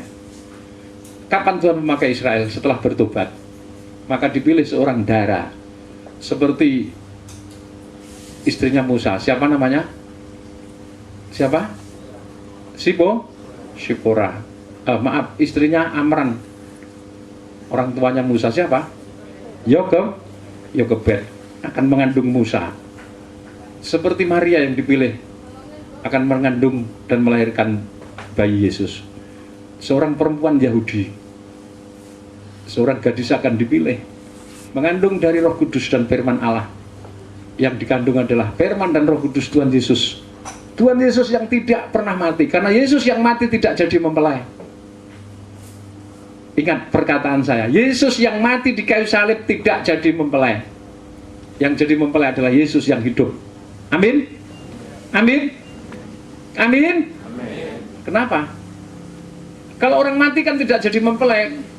Kalau nanti yang mati jadi mempelai, Pak Indiwono, Pak Totes, Rasul Paulus nuntut semuanya. Saya juga mempelai karena saya berjuang untuk kesempurnaan mempelai. Saya jadi comblangnya mempelai. Nah, kalau Yesus yang mati jadi mempelai, nah, supaya Yesus yang mati itu jadi mempelai, maka Yesus harus turun ke dunia, dikandung oleh seorang dara selama 9 bulan, dilahirkan dalam Wahyu pasal 12. Ini nanti pekerjaan ini adalah pekerjaan malaikat sang surya 7 guru untuk menjaga kesatuan tubuh Kristus, kerukunan, menjaga perempuan yang mengandung ini supaya nanti betul-betul melahirkan selamat sempurna dengan banyak berdoa, berpuasa, untuk mengalihkan perhatian dunia-dunia dihancurkan dengan 7 sangkakala yang ditiup 7 guru. Seperti 10 tulah di Mesir, itu hukuman dari Allah. Ya, kenapa? Untuk mengalihkan perhatian Fir'aun, supaya Musa bisa membawa Israel keluar dari Mesir. Ditolak, hantam. Ya, pada saat dihantam mereka sibuk dengan hukuman. Musa dan Israel koordinasi lagi, melakukan konsolidasi, semakin kokoh niatnya. Dihambat lagi, hukum lagi, itulah kedua. Ya, koordinasi lagi, konsolidasi lagi, hukum lagi sampai akhirnya mereka lepas. Sama, 7 sangkakala itu juga begitu nanti. Sangkakala ke-1, ke-2, ke-3, ke-4, ke-5, sangkakala ke-6 itu warning, peringatan. Pengungsian sudah di ambang pintu, persiapkan dirimu. Nah, setelah itu masuk Wahyu pasal 10. Di dalam Wahyu pasal 10 itu kronologi pengungsian itu diceritakan. Nanti berita, hari, tanggal, jam pengungsian akan diberitakan oleh malaikat sang surya. Yang disaut ke-7 guru. Mau dicatat sama ke-7 guru, tidak boleh. Yohanes mau mencatat, para hamba Tuhan mencatat, tidak boleh. Saatnya sudah sangat dekat, tidak ada penundaan. Harus diberitakan. Berita itu disampaikan tentang hari, jam, tanggal pengungsian. Wahyu pasal 10. Rasanya firman itu manis di mulut tetapi pahit di perut. Karena kenapa? Harus terjadi perpisahan. Jadi Wahyu pasal 10 itu nanti di tengah-tengah fellowship doa puasa itu terjadi berita besar. Berita yang disampaikan itu ada berita pengungsian. Mari dibaca Wahyu pasal 10 mulai ayat 1 mulai. Ya, perhatikan. Ini apokalipsis. Jadi kalau sudah baca letterlek begitu sudah bingung setengah mati. Tapi kalau sudah hadir dalam dewan musyawarahnya Tuhan mengungkapkan ceritanya ini enak sekali gitu loh. Seperti saya cerita sama saudara itu enak sekali karena saya mendengar langsung dari mulut Allah. Ya, saya mendengar langsung bukan dari nabi, dari rasul, bukan dari malaikat, dari mulut Allah. Sehingga semua kitab Wahyu terbuka, saya mengerti, saya bisa cerita seperti saya menceritakan kisah hidup yang baru saja saya lihat, saya lewati, saya jalani. Mari dibaca Wahyu pasal 10. Ini kalau dibaca secara harfiah, huruf itu mematikan. 2 Korintus pasal 6 mengatakan, tapi ilham roh, roh itu menghidupkan. Ya, mari dibaca ya. Ayat 1. Mari Mas Dayat. Kitab terbuka. Dan aku melihat seorang malaikat lain yang turun dari yang kuat. Nah, coba diulangi. Baca tuh yang benar, Mas. Baca Alkitab ya, tolong 5 pasal sehari biar dipakai Tuhan nanti ya. Mari.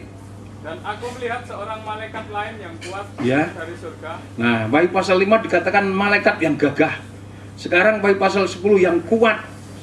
Dalam Wahyu pasal 7 malaikat yang sabar. Yang muncul dari matahari terbit. Ini malaikat sang surya. Berselubungkan awan. Dan pelangi ada di atas. Nah, ini spesifikasinya, kriterianya. Berselubungkan awan itu artinya ini tokoh ini banyak bergumul di gunung-gunung, berdoa dikelilingi awan. Saya bukan tokoh itu, saya tidak berani menyatakan sebelum Allah nanti menyatakan tahbizannya.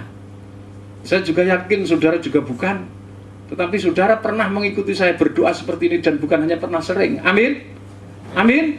Berdoa sampai di sekeliling kita itu diliputi apa? Awan. Itu tahun 89 di Bukit Menoreh waktu itu. Kalau kita doa puasa di sana, jam 2 siang itu kabut tebal awan. Ya, itu sudah menutupi karena apa? Waktu itu hutannya masih lebat. Kita naik turun begitu harimau Black Panther, harimau tutul itu masih banyak, tapi sekarang udah banyak ditegori. Jam 2 siang, jam 4 siang masih panas, baru nanti jam 6 sore baru terasa dingin. Sama Kabupaten Soe Timur-Timur itu. Ya. Dulu masih penuh semak belukar hutan. Dalam ketinggian 1900 itu dingin sekali, tapi sekarang ini nggak terasa dinginnya. Ya, seperti Bedugul Bali itu ketinggian hampir 2100. Dulu, waduh, ketika kita doa puasa tahun 92, 93, 94 ya, murid penataran angkatan ke-1, ke-2, ke-3, LPBKWI maksud saya, itu mengikuti. Tikar itu ditaruh nggak sampai 5 menit, karena embun yang gelap sudah basah kuyup. Ya, saya berdoa, berkumpul di sana, anak-anak saya ikut, anak-anak saya tutup wajahnya semuanya, hanya tampak hidungnya saja. Atasnya saya kasih kerodong nyamuk itu supaya embun dari langit tidak turun ke hidungnya. Anak saya masih bayi saja, pergumulan di sana. Kabut yang dingin itu menyelimuti kita. Nah, ini malaikat sang surya itu punya syarat kriteria, artinya orangnya suka seperti Yesus, doa di bukit, doa di atas gunung yang tinggi. Ya, pelangi ada di atas kepalanya, artinya pelangi itu bicara janji Tuhan. Dia mendapat janji-janji Allah yang harus digenapi, yang harus terjadi, yang harus dijalani. Terus ya, pelangi ada di atas kepalanya dan mukanya sama seperti matahari. Ini menunjukkan ya kasih yang luar biasa. Makanya dikebut malaikat sang surya. Sang surya, surya itu matahari. Wajahnya seperti matahari. Dia sabar. Buktinya, kesabarannya dibuktikan ketika 4 guru itu frustrasi nyaris menghukum. Malaikat sang surya berteriak, jangan. Mereka harus diselamatkan dulu, dimeteraikan dulu. Artinya diurapi Roh Kudus. Ya, kakinya bagaikan tiang api. Artinya memiliki prinsip, memiliki keteguhan hati. Ya, kaki yang satu mengijak laut, yang satu mengijak bumi. Artinya menahan antikris. Selama tokoh ini masih ada bersama 7 guru, 70 penatua dan penghulu, antikris tidak berani muncul. Tapi 1 Yohanes pasal 2 ayat 15, ayat 18 dan selanjutnya Tuhan dikatakan roh antikris yang berani muncul. Itu pun terselubung. Ya. Terus dibaca lanjut. Dalam tangannya ia memegang sebuah gulungan kitab kecil yang terbuka. Nah, gulungan kitab kecil yang terbuka ini rahasia firman Allah yang oleh Tuhan diungkapkan, dibukakan kepada tokoh ini. Terus ia menginjakkan kaki kanannya di atas langit. Ya, kaki kirinya di atas bumi. Nah, ini 2 Tesalonika pasal 2 menuliskan, selama masih ada yang menahankan rahasia kedurjanaan, manusia di Dajjal tidak akan berani muncul. Tapi kalau yang menahankan sudah disingkirkan, dia akan muncul. Tetapi sesaat nafas Allah yang dahsyat akan membunuh dia. Jadi kapan mereka berani muncul? Kalau kita sudah berangkat ke padang belantara. Terus lanjut dibaca dan ia berseru dengan suara nyaring, ya, sama seperti singa yang mengaum. Suara nyaring ini adalah warning, peringatan. Saat itu malaikat Sang Surya memberitakan persiapan tentang hari jam keberangkatan pengungsian. Sama seperti sekarang kalau kita mau berangkat ke triangulasi, saya tidak pernah berlambatan. Saya selalu katakan kepada panitia, para hamba Tuhan senior yang memimpin tim berangkat naik bis rombongan, jam sekian tet harus berangkat, jangan ada yang terlambat. Kalau sampai nanti terlambat, berlambatan, banyak masalah. Itu sudah sering saya ungkapkan sejak zaman dulu. Saya selalu on time. Pernah suatu saat mau berangkat, ya seorang penatua ini kendaraannya mau ke Bandialit itu, STNK-nya itu mati. Wah, belum diurus, harus ngurus surat apa? Tilang. Akhirnya berjalan di perjalanan itu banyak sekali masalah. Suatu saat pernah saya bersama rombongan, bersama anak saya, jam yang ditetapkan berangkat, tidak berangkat. Ya karena alasan tertentu. Makanya saya sekarang saya siasati, misalkan berangkatnya jam 4, saya sudah suruh kumpul jam 2. Siap-siap berangkat. Ya. Baru nanti tet jam 4 berangkat. Jangan sampai jam 4 berangkat. Lah nanti jam setengah 5 baru datang. Banyak malapetaka, banyak musibah. Nah, Wahyu pasal 10 ini malaikat Sang Surya itu sudah mengatakan hari jam tanggal pengungsian. Suaranya nyaring seperti singa mengaum. Terus suara itu lanjut. Dan sesudah ia berseru, Ya. ketujuh guru itu memperdengarkan suaranya. Nah, disaut ketujuh guru ganti menyampaikan, memperdengarkan suaranya kepada 70 tua-tua. 70 tua-tua nanti berteriak menyampaikan para penghulu. Penghulu akan menyampaikan ke seluruh komunitas tubuh Kristus, siap-siap. Yang di Afrika, yang di Asia, yang di Eropa, yang di Amerika, yang di Indonesia, bersiap-siap menuju tempat pergumulan doa puasa yang sudah ditetapkan. Setelah kita berangkat nanti tidak kembali lagi. Makanya berita ini sangat tragis sekali. Lanjut dibaca, mari. Dan sesudah ketujuh guru itu selesai berbicara, Ya, terus. aku mau menuliskannya. Nah, aku ini hamba-hamba Tuhan, Yohanes, representatif, diwakili Yohanes, mau menuliskan berita itu tentang hari tanggal keberangkatan pengungsian itu. Terus, lanjut. Tetapi aku mendengar suatu suara dari surga berkata, Ya, meteraikanlah apa yang dikatakan oleh ketujuh guru itu, dan janganlah engkau menuliskannya. apa yang dikatakan ketujuh guru. Jadi sudah lain toh. Masa guru kok berkata-kata? Berarti guru ini adalah atribut, predikat untuk seorang hamba Tuhan yang dipilih Allah untuk menyampaikan berita. Oh sudah, jangan ditulis, dimeteraikan saja dalam pikiran dan nanti cepat disampaikan, tidak usah ditulis. Terus, dan yang kelima, Dan malaikat yang kulihat berdiri di atas laut dan di atas bumi. ya malaikat Sang Surya itu mengangkat tangan kanannya ke langit dan ia bersumpah. Demi dia yang hidup. Nah, demi dia huruf besar, artinya demi Tuhan Yesus Kristus yang hidup sampai selama-lamanya. Terus, Yang telah menciptakan langit dan Ya. segala isinya, terus dan bumi dan segala isinya, dan laut dan segala isinya, katanya. tidak akan ada penundaan lagi. Nah, kalau di sini berbicara tidak ada penundaan, berarti tadi yang diaumkan suaranya seperti singa mengaum itu berarti bicara tentang apa, Pak? Waktu. Masa di sana saat singa mengaum, wow, beritanya itu wah sekian didengar tujuh guru ganti menyampaikan bertalu-talu. Beritanya tentang apa? Engkau sore gaya gedok. Nah kalau itu gaya gedok pasti nantinya bersumpah demi Allah yang hidup bahwa tidak ada gula merah, mungkin gitu. Tetapi ini bersumpah demi Allah yang hidup, tidak ada penundaan. Berarti apa yang disampaikan tadi, yang disaut tujuh guru, yang mau dicatat hamba-hamba itu bicara tentang waktu. Waktu apa? Waktu pengungsian. Seiring terjadinya perang dunia keempat, sangkakala yang ke-6 ditiup, sepertiga penduduk bumi mati, gereja itu pergi. Ku pergi, bila kesusahan datang ku pergi. Ya toh? Sangkakala bunyilah orang saleh naik semua. Bila kesusahan datang ku pergi. Kesusahan itu apa? Perang dunia keempat. Naik di sini bukan naik, karena gereja itu dikatakan terbang. Terbang itu naik. Tapi naik menuju satu tempat. Mendaratnya di mana? Di padang belantara. Bukan naik ngawang di jagat di langit. Tidak. ke satu tempat dilindungi 1260 hari atau 3,5 tahun. Nah, jadi tidak ada penundaan. Berarti apa yang diaumkan, yang diberitakan, yang disaut 7 guru, yang mau dicatat para hamba Tuhan, yang diwakili Yohanes Rasul, itu menunjuk berita pengungsian.